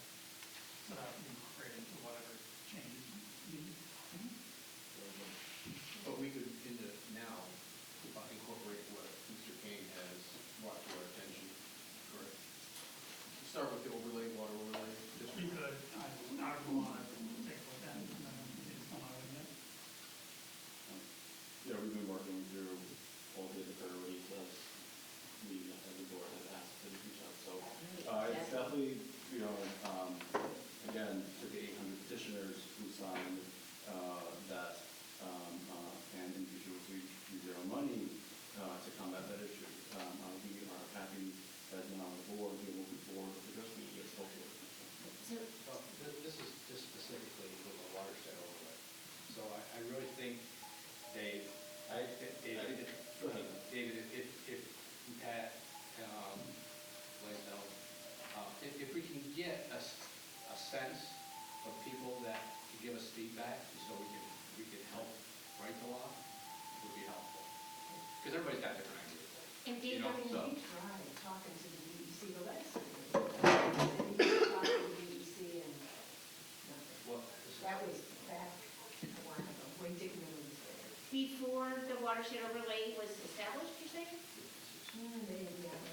was the first time they lied, and I called the no, DEC. this is not about law. Oh. This is about the Campgrounds. campground. Oh, Yeah. sorry. Yeah. Don't worry. Yeah. Just don't. Sorry. So, Yeah. David, your petition that you had 800 plus people sign talked about campgrounds in RE 40, not specifically just the watershed. That is correct. So, would you like us, although you're interested in the Well, I watershed, think you're we've got, also board. I think it's sort of a no-brainer that probably campgrounds shouldn't be in the watershed for kind of obvious reasons, but, if you need me to elucidate those reasons at some point, I'd be happy to do so. There's also the greater issue, as I pointed out multiple times, that as the law stands, it's the one and only use that does not require a special use permit besides the 3 kind of, I guess you'd call them inherent rights of home ownership, a farm, and of home occupation. And those three are inherent. Any other use requires a special use permit in an RA 40 zone other than campground. And there's no size limitation to the campground. So basically you can put campgrounds on 2-acre parcels, you can put on 5-acre parcels, you can put them unlimited, basically whatever will fit, as the law stands. So that's kind of the issue, and that's why it is also a townwide issue. But I think, it certainly is sort of a no-brainer within the watershed. It seems like it would be an intensive use for the watershed. I couldn't list on any map. Because that was the whole point of the overlay, was to avoid intensive use. To the point where they even discussed what you could put on your driveway. Right, and it was just, having encountered a person who was involved in that watershed overlay, they just didn't think of it. It wasn't something that occurred to them at the time. It hadn't been brought up even. Right, no, Yeah. exactly. I right. brought up that it was in a watershed overlay district. At the time the watershed overlay was drafted, it just didn't occur that people would be putting It wasn't campgrounds there. discussed, correct. Correct. Wasn't spelled out, but who thought of it? It wasn't a thing. Yeah, right, exactly.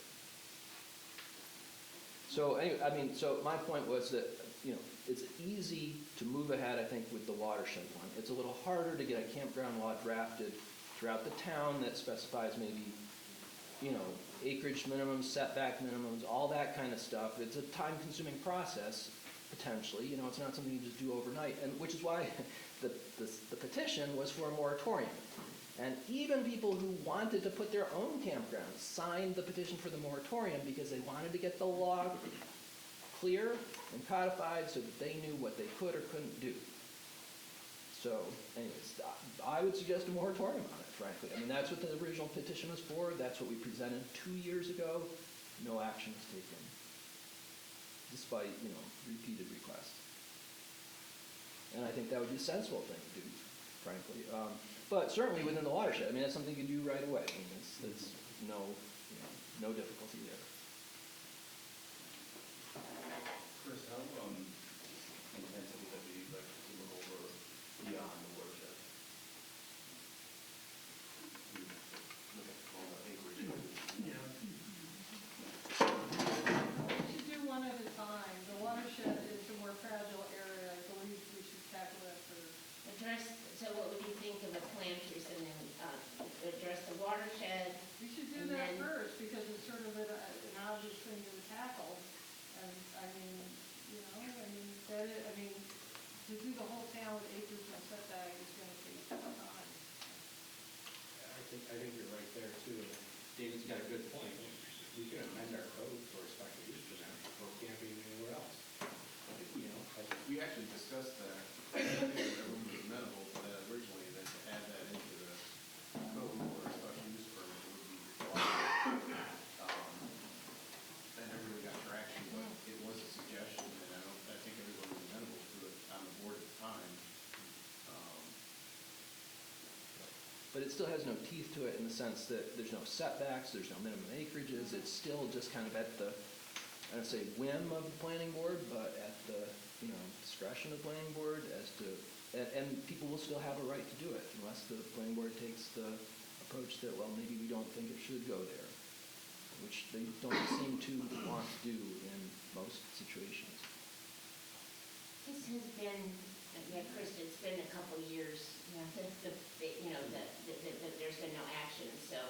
So, Chris, would you at least address the watershed issue as we go through everything else? And if you feel should be prioritized now that you got, but I know this is going to be a long time expanding issue, so we would appreciate if we could. But also then, I would say that to do with a bigger dive into any next steps, right? Whether that would be to the board to review and discuss after that. I think it should be up to us. We're the board here. I think it should be up to us to gather the information from the folks in the community and then draft a law if we want to change it. I don't know why we're asking, no offense to Chris, and I appreciate your patience, but I think it comes from us. It comes from the community. And then we gather the information and say, this is what we want to do. That's just my opinion. Well, I think you had 800 signatures that said they wanted it. I know, but I think we got to get more information from the community, what they want. And that's part of a comprehensive plan too, an update too that I've been asking for in regard to The town this has to issue. do the research, you can't, no offense, David, I know you did the hard work, you founded the paving, you got signatures, but if the town's going to use the survey, we need to conduct it ourselves. We can't rely on a third party, unsanctioned survey realistically, or we can use that as our basis for starting our own, which I might suggest, but we can't use that as our only evidence. But you also had dozens of people presenting opposition to this in ZBA meetings, in planning board meetings. As I mentioned in the last town board meeting, all our presentations to the zoning board, the written part was apparently disposed of. So there's no written record of that, but all those things were done. So there has been a ton of feedback already from the community. And now you want to put out a survey? Ask anybody. Do you want a campground, in next to the property that you have bought and invested in? I would say that, as everyone shared how in-depth and thorough it is, it's sounding more and more like we may want to consider a moratorium on that issue if needed. But again, I will defer to let Chris, take a review on it, and then we can find out next steps if that's this path, and getting, doing a survey or whatever it is that we as a group decide. We still have to table that part of it, but hopefully, we can decide on at least the watershed piece of it for now. Good discussion. Now, we have one last thing under legislative, discussion on resolution, code of ethics for the town of Oneonta. Yeah, Dale asked if they could just have another meeting with, they wanted to meet with Keegan first, and go over that, and then get back to us for the board vote. Yeah, I put it somewhere in here. I mean, Ryan did the formatting, and then I forwarded it to everybody, but we haven't had a full month to look at it, so that gives the attorneys time to look at it. And this is the model code for this, recommended by their state office of the state comptroller. Any other local municipalities have it? Yes. Yeah. I'm not sure. Pretty close to that. Yeah, recommended by the comptroller's office. Yeah. Right, it's like verbatim. Just verbatim. Verbatim. Yeah, does anybody else have that locally though? I don't know, we had some papers that we looked at. Oh, I think it was a big stick over. They had a Town Board form of- for people to sign, but it had a lot of personal and intensive information that we felt was not necessary for the board to fill out. So that was the question, one of the questions we wanted to discuss is should there be another short form? How do we clarify, get everybody is on the same page in terms of disclosure and, Yeah, and it's, that OSC came from when I attended the training, of the newly elected, they shared all that information with really. like how, what's the mechanism for people to accuse themselves without it taking a deep dive into everybody's personal information with some of those forms. So, City of Oneonta have a similar code? I don't know, we can check. That form came from. I do believe like Bloom, Binghamton Method did something over summer, similarly, if not more thorough, as well. It's not totally, that particular code was the most comprehensive that we had seen. The one that we had was just pretty basic. So the comptroller's office took a deep dive into a lot of things. The model code is very good. There's a lot more clear. Teresa, do you want to put it on for next month for a vote? Yep. So we're going to recommend that the keeper of the agenda there. Dale, when's the next meeting? You got the next? We haven't planned it yet. Okay. It'll be. Yeah, but we're not gonna, you're gonna do modifications, that's gonna come back to us. and then- No, I think they wanted to talk, they just wanted to talk with Keegan and Chris. Okay. Yeah. We do want to have another meeting Yeah. to make sure the committee's all on board, and agree with everything. Okay. So we're gonna put it on the agenda for next month, We can. so if you can, Okay. Yeah. okay. I don't know if you need so many days after our meeting or. No, if it's on the agenda, yeah. Because we need a 10-day notice for our meeting, correct? You published them for the whole year, no? Right, but that's my question. Do we have to have them on Tuesday, or can we make them at any time as long as we publish? You wouldn't have to republish it, because, yeah. Right, but we don't have to stick to a Tuesday date. No, you're gonna have to republish it then. We just have to, Yeah, yeah. I'll follow the guidance. So we just let you guys know and then you put it on the website? Yeah, and they were, and they didn't know about that, I think. Yeah. Mhm. But if you want to confirm all that, just let me know, and I can. Yeah, we'll let you know within, we'll send out a thing. So, Mr. Supervisor, you're going to put that on your running agenda for April? Yeah. Draft agenda? So I know you're. I said May, I meant April. Mhm. I'm jumping Yeah, ahead of appreciate it, time. Don. Sorry. Okay. All right, anything else? Yeah, in the legislative, we had a group of individuals come, all requesting zone change for development. Where do we stay with that? I mean, I don't see it on the agenda. They did come to our meeting. That was, Brett, that was at our legislative that ended, and that was part of the workshop meeting. That was the cutoff. Yeah, so that was part of workshop meeting. That's why it's not included in my minutes. So. And it was in the workshop agenda. Yeah, that was it. And it was the workshop. So the way we left that meeting is that, Keegan and Chris emailed and said they're working on next steps for that project. So waiting to see what their advice is on moving forward with that, and then we Chris, have you had a chance to look at it? I have not.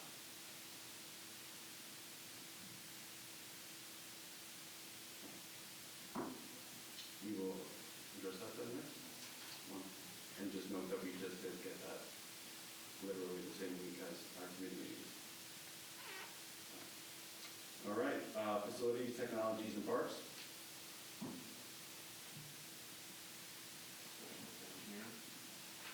mean, that's already been discussed realistically with regards to the proposal for the two civilian. Is he going to do that proposal to for the engineers? Or do you already have one? No, that's his proposal to design that. Yeah, yeah. So we had that last meeting. Is that something you want to vote on this meeting? Because like everything, the sooner we can retain him to do the engineering for it, the money's there. We can get, obviously go with those. Right, yeah, but is it going to be? This is a separate. It's going to be separate from his. Yeah. Oh, okay. Sure. All right. Yeah, separate. Yeah. This was in front of us before anybody else. I didn't see it in the packet. Was Yeah, it? I emailed it that same night when I got home to everybody.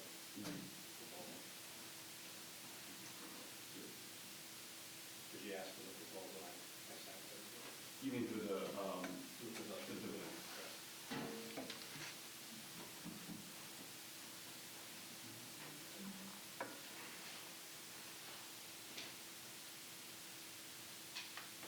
Do you have a date of the email, Joe? Normally, if you want to send that to Ryan, he'll put that on the website. Well, and also that should have been on the agenda as well from. Right. So over here, 211. Thank you. Is that what I sent you? Yeah. Do you want me to read it out loud, Joe? No. Is that something we can vote on tonight? Well, it's getting spring weather. I don't know, it's one of those things that we just haven't seen, that's all. We did see it last month. Frank brought it up in the meeting last month. But you didn't bring it up in this month's meeting, in March meeting though.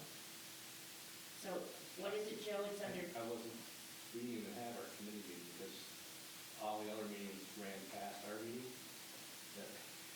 Rep and I didn't even have a chance to sit there and talk. So if you want to defer this to the next meeting, that's fine. You just got to realize every month that goes by. Joe, when is your meeting supposed to start? Because nobody said, like, when I'm supposed to end and you guys start, so. What? It's only supposed to be, how long? Each meeting's supposed to be. public safety is 4, legislative is 4:30, parks and facilities is 5, and 5:30 is workshop. We got a half hour, but it ran over. What do we do if there's more, Yeah, either do it in the workshop meeting or table it for next time, or do it at the board meeting. You can't read it, although it's 6 pages, but I mean, we can skim it on our devices. Just put it off to next meeting. yeah, I mean, for me, it seems pretty simple. I mean, $6,000 already budgeted, it's with, Herman Engineering. I mean, I think we do it when we receive it. Is there an advantage if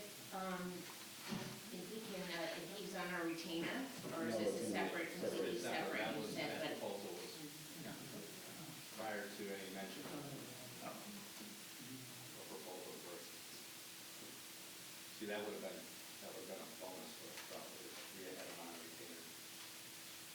Why don't we just table it, I mean, and then try to figure out if there's something we can do. So you could, if you wait for another month, then you gotta have him design it, you're talking 2 months out. It's building season right now. Just let you know, we're not on contract. It's a shame that it's gonna mess you up.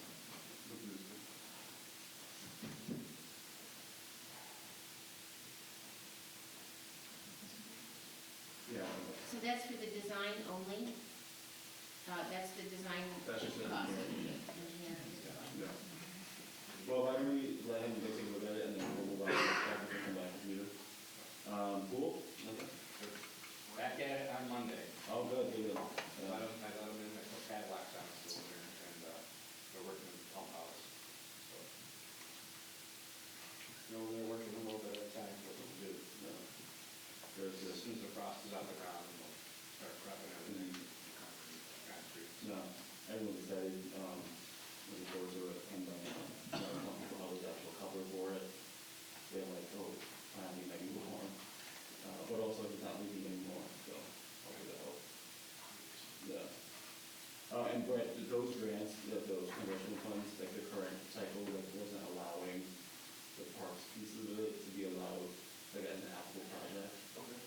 So, we keep at it, and Well, we gotta put fingers crossed on one other one. yeah, I mean, we keep at it, keep applying for everything. Keep going. Yeah, yeah. Just be nice to get all that. I know. I mean, I wanted to apply for several million to get everything done that we, wanted, but. Well, if chip away at it, Yeah, one piece at a time, that's what we do. Yeah, yeah, We'll keep after it. That will be a gem of Oneonta eventually. absolutely. And so for those that don't know, we're trying to build a, long park, right? Well, Great plans. our official date Yeah. was 1953, when we took the initial loan for that property for roughly $5,000 from the U.S. government. Yeah, so we're including, splash pad, pickleball courts, I know there's gonna be weirdo pickleball, and, next walkway, yeah, pavilion. Greater Plains to Butler Avenue. Yeah, pavilion, hopefully some, other things that allow, but. Safety lanes.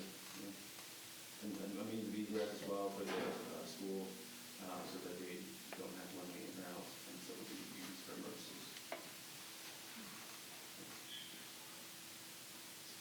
Okay, I'll take you kind of representative report. Okay. All right. So we'll to go now. Someone leave the phone up there? No, I think that's Ryan's, he's using for my. That's supposed to be there. Okay, all right. Hello, council. Thank you for having me. I'm not gonna go too much. I know so much of this is me learning this and just telling you that I learned it. So I'm sorry if it's getting repetitive and you're like, yeah, I know this. But anyway, I was asked to, actually I'll say that for the end. So things I did this past month, I met with the county attorney and the planning department to talk a little bit about data centers. I sent a letter to Will in support of the moratorium.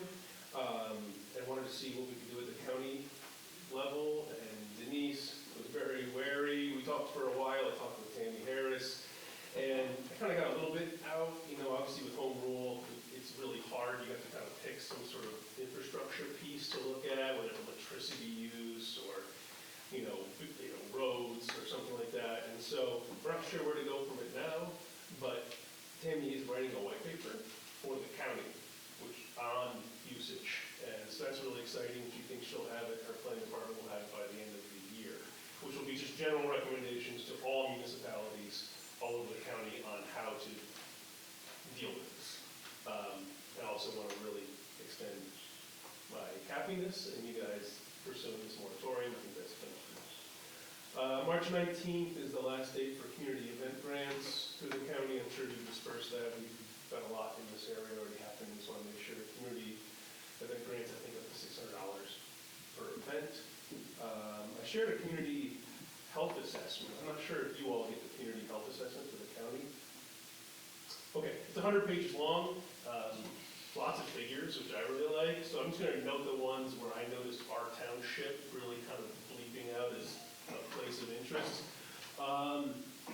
First one I noticed was, out of all the towns, we were the only one that had a percent population with disabilities, over 20%, which was really interesting to me comparatively. I don't even know why that exists, but that stood out to me.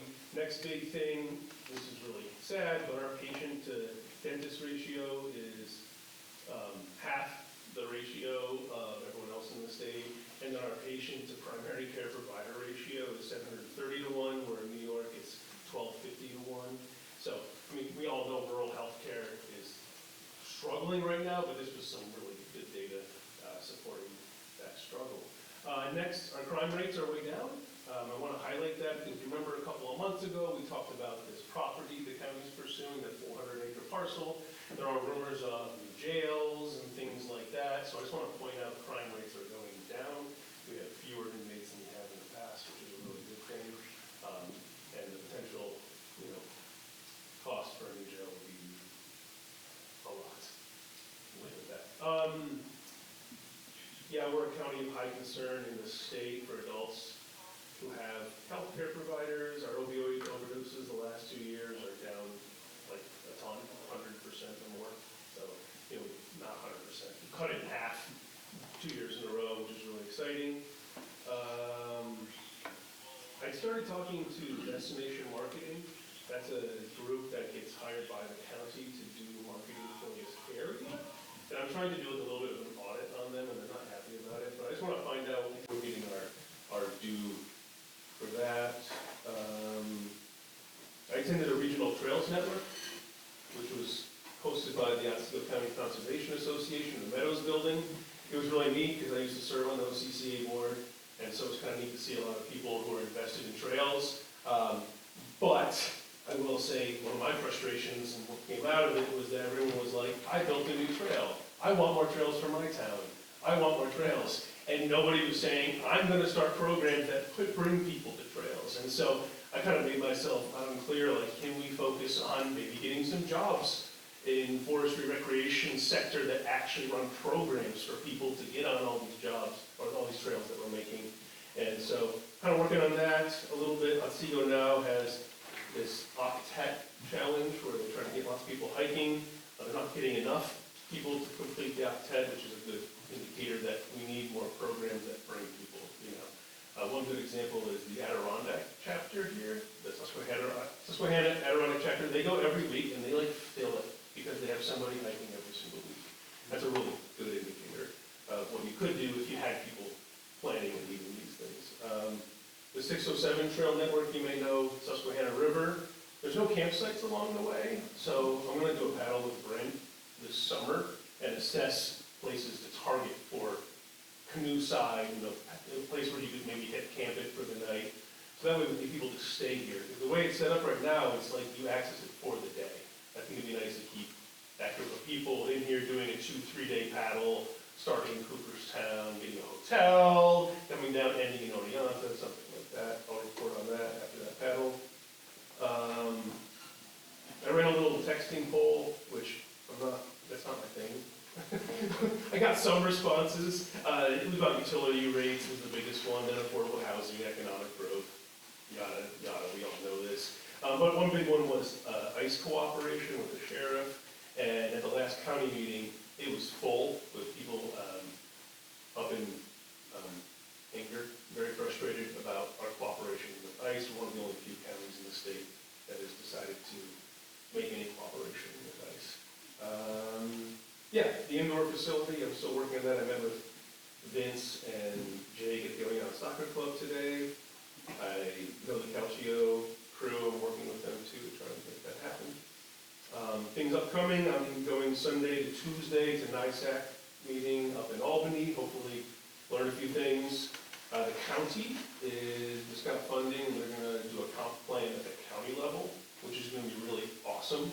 So we can start aligning all of our projects and our needs similar to, and we all talked about a comp plan. We never had one, so ours is just 12 years old, it's never happened. So I think it'll be a really good thing. And then I was asked to join by Ed Frazier, the Southern Tier 8, which I hear MVET a lot more than I hear Southern Tier 8, but I'm going to see what they have to offer as far as a group and finding grants and things like that.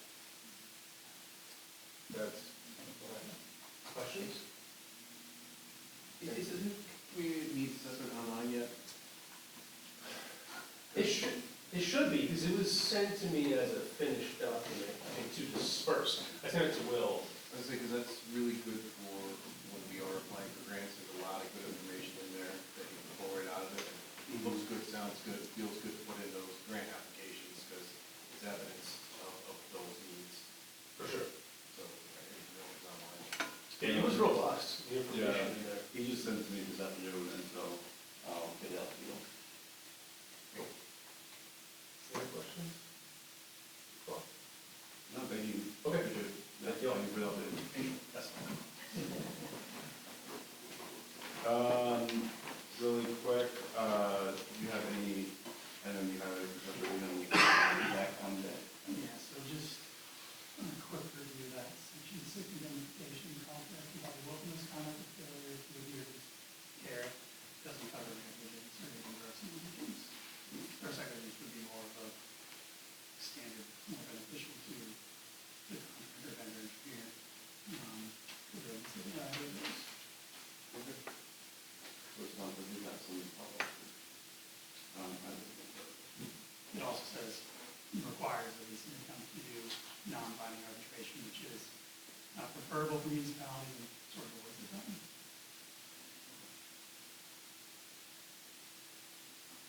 All right. Waste of town resources. Yeah, let's move back then.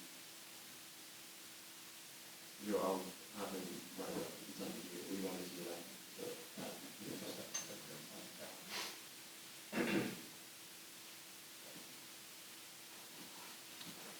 okay, town clerk report. Just a couple things. I did not hear anything about the project doing the highway. Is that something we're working on, or? We need to put that down there for the, Getting calls. He's on the next agenda. we got it, yeah. I told you he was coming out of the. Yeah, we're not done with it now yet, so it's not getting crazy. He's getting called, he said. Is it really? Well, the yard's open, so. I did have an item, there's the pavilion rental that required a town board approval for alcohol. I'm going to check people apply for it separately, using a separate deposit form, and so we bring it before the town board for review and for consideration. And so it's something for the board to go. That's something you do now? Yeah, we sent it to us on email. Correct? It's a wedding. Pavilion, rental, typical, basically, 550 people. Does anyone want to make those motion? Yeah, I'll make that motion that we approve the alcohol permit for, was it Nicetta? For Jersey. For Jersey, excuse me. Yeah.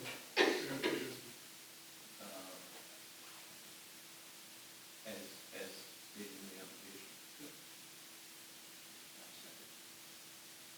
Any discussion? It's just nice that they're following the rules. There's more people drink there regardless, permit or not, so it's nice they're following the rules, so I'd like to wish them good luck in their marriage.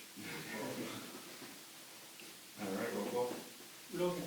Yes. Christine. Yep. Camera. Yes. Oliver. Yes. And Rebecca. Yeah.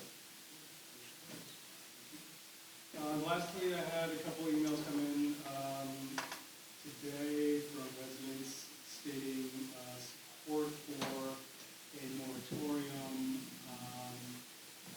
Gary Muffay, Catherine O'Donnell, Jason Karen Chase, Carrie Chase, and Jeffrey Doyle all submitted emails for support of the moratorium. So we'll just Like you respond to them, know that their wish was great. granted. All right, thank you. Okay. Anything else? Do you want to go back, I guess with your engineering for the pavilion, Joe? If we can go back and vote on that, if the board wishes to do so? No, there's, Chris Yeah, shared some feedback. Check, okay.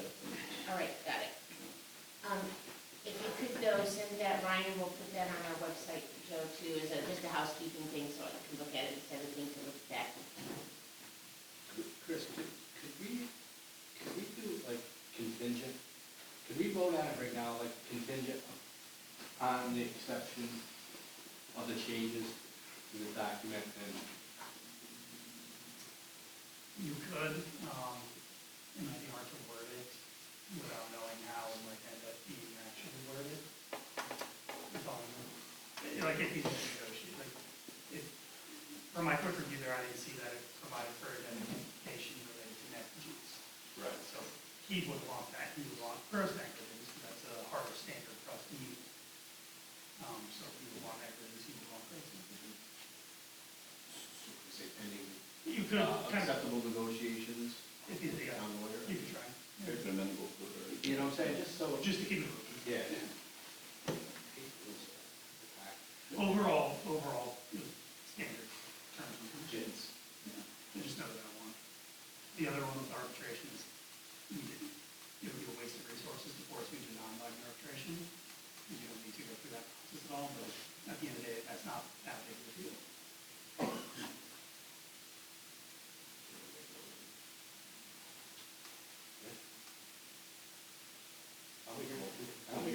I'll make the motion that, you know, we approve, permanent engineering based on, the update of the contract, permanent engineering and our council. Is that good? Is that? Yeah, regarding that. Regarding the whole contract, right? Yeah. I mean, what, blanket statement regarding amenable to the original. Well, So it's a combined motion here at this end of the table here. Why don't you restate it for the town clerk? Yeah. You remember, you remember it all? Yeah, I would just, you know, amend it to, you know, the proposal he sent to us upon our legal counsel, or verbiage that would suffice, the town's legal. Say, indemnity, if you want. I mean, Chris, is that, yeah, or you make that happen? He said it works. So, Chris, you're comfortable, in other words, if we get this? Yeah. If that's an appropriate, motion, I'd like to second that. All right, discussion. I just want to share, it's called Proposal for Professional Architecture and Engineering Services, Park Pavilion Structure, and Joe, the money is currently budgeted, correct? It's positive. Yeah, no, I'm sure that can make that, okay. And then, it is for, her engineer proposes a lump sum fee of $6,000, and, as Joe has shared, is for sketch and design, development of the, pavilion along with the construction documentation, and it would be completed within 4 weeks of the executed contract.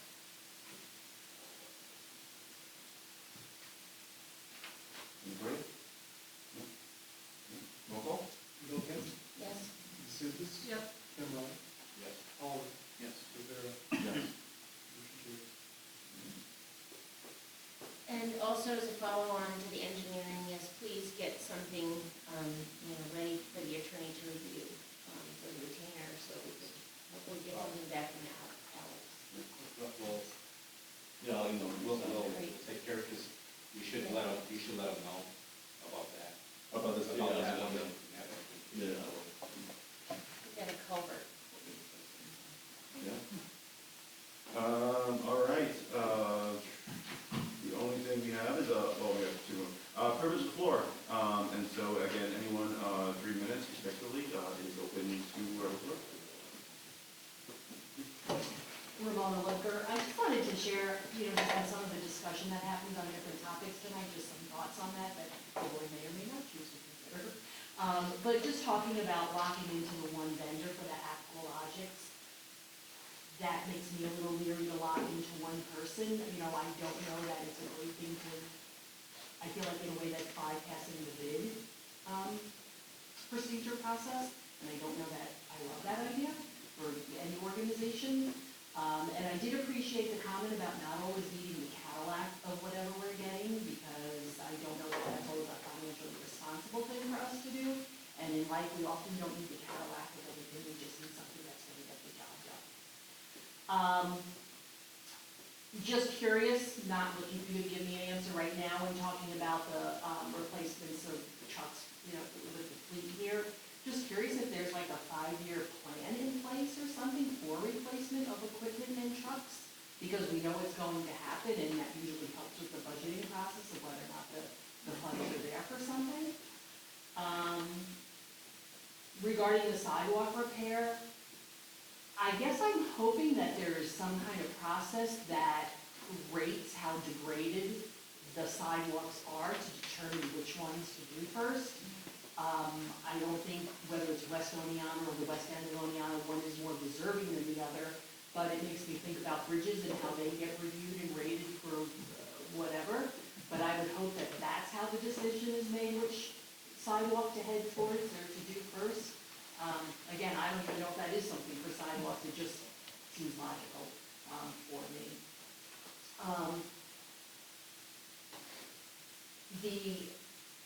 I just was about the committee for the short-term rental, about how we're selecting that committee.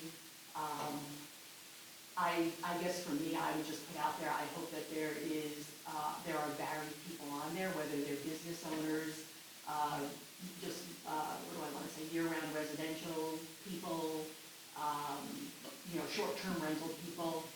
There wasn't a lot of clarity on like how we're choosing the members of that committee, so I guess I would just hope that they have people from different areas of experience and, I guess, involvement in those rentals. Thank you. Thank you. Will, I could address, with respect to the highway trucks, there is a schedule, there's always been a schedule for replacement.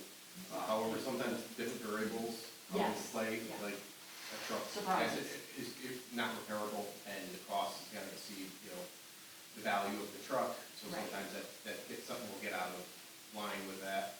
And also availability, like we were just trying a long time ago.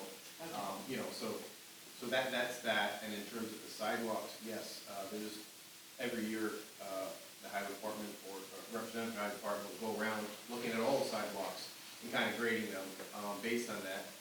In this case, for instance, a variable would be that there was an accident on the sidewalk, so that sidewalk unfortunately then gets moved up higher on the list because we have to, in good faith, do our, due diligence and repair wherever the said defect is.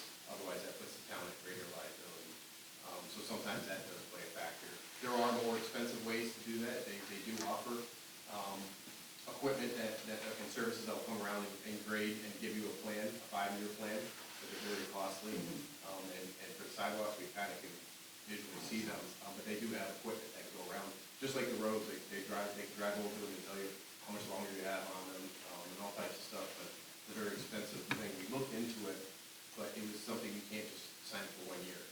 I wasn't thinking Recurring cost, externally, that's pretty legally, I expensive. was thinking internally that would add something. Well, no, I just want to give you your answer, so. Thank you.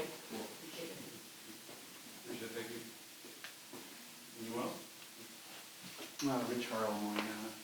Earlier tonight, there was some discussion about procurement and perhaps aligning with the county in connection with procurement.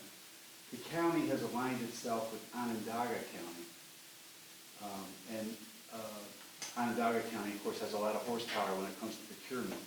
So it would be wise for the town to consider working with the county and seeing if they can get some benefit because of the relationship between Otsego County and Onondaga County. The other point I wanted to share with you folks is that I've been to several meetings, and I know it has come up in the past, and again tonight, about the method of selecting the people that are going to be serving on the ad hoc committee of the board in connection with short-term transient rental. And never once has there been any indication that the standard for selection will be objective. And I would encourage the board to adopt an objective procedure to select those people, not subjective. Otherwise, the committee itself will have very little or no credibility if it's subjective. It's, yeah. Oh, no, this is just a housekeeping thing that I forgot to mention. OCCA Earth Fest is at SUNY Oneonta 5926 from 10 to 3. And also, our committee is going to go to the DEC Summit. Oh, you are not. Yeah, so we're just waiting, and that's at no cost. You just let us know about updates. Any other further comments? Before we go? Second? All right, thank you all. So we just have to vote on the transfers. We have voucher number 2025-798 to 2025-811 in the amount of $69,638.80.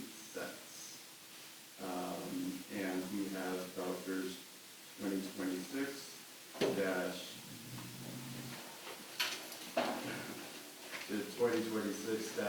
2026-102 to 2026-150 as well. And so the totals to be paid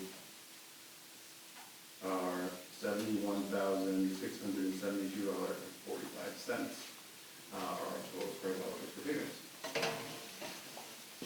So do we need,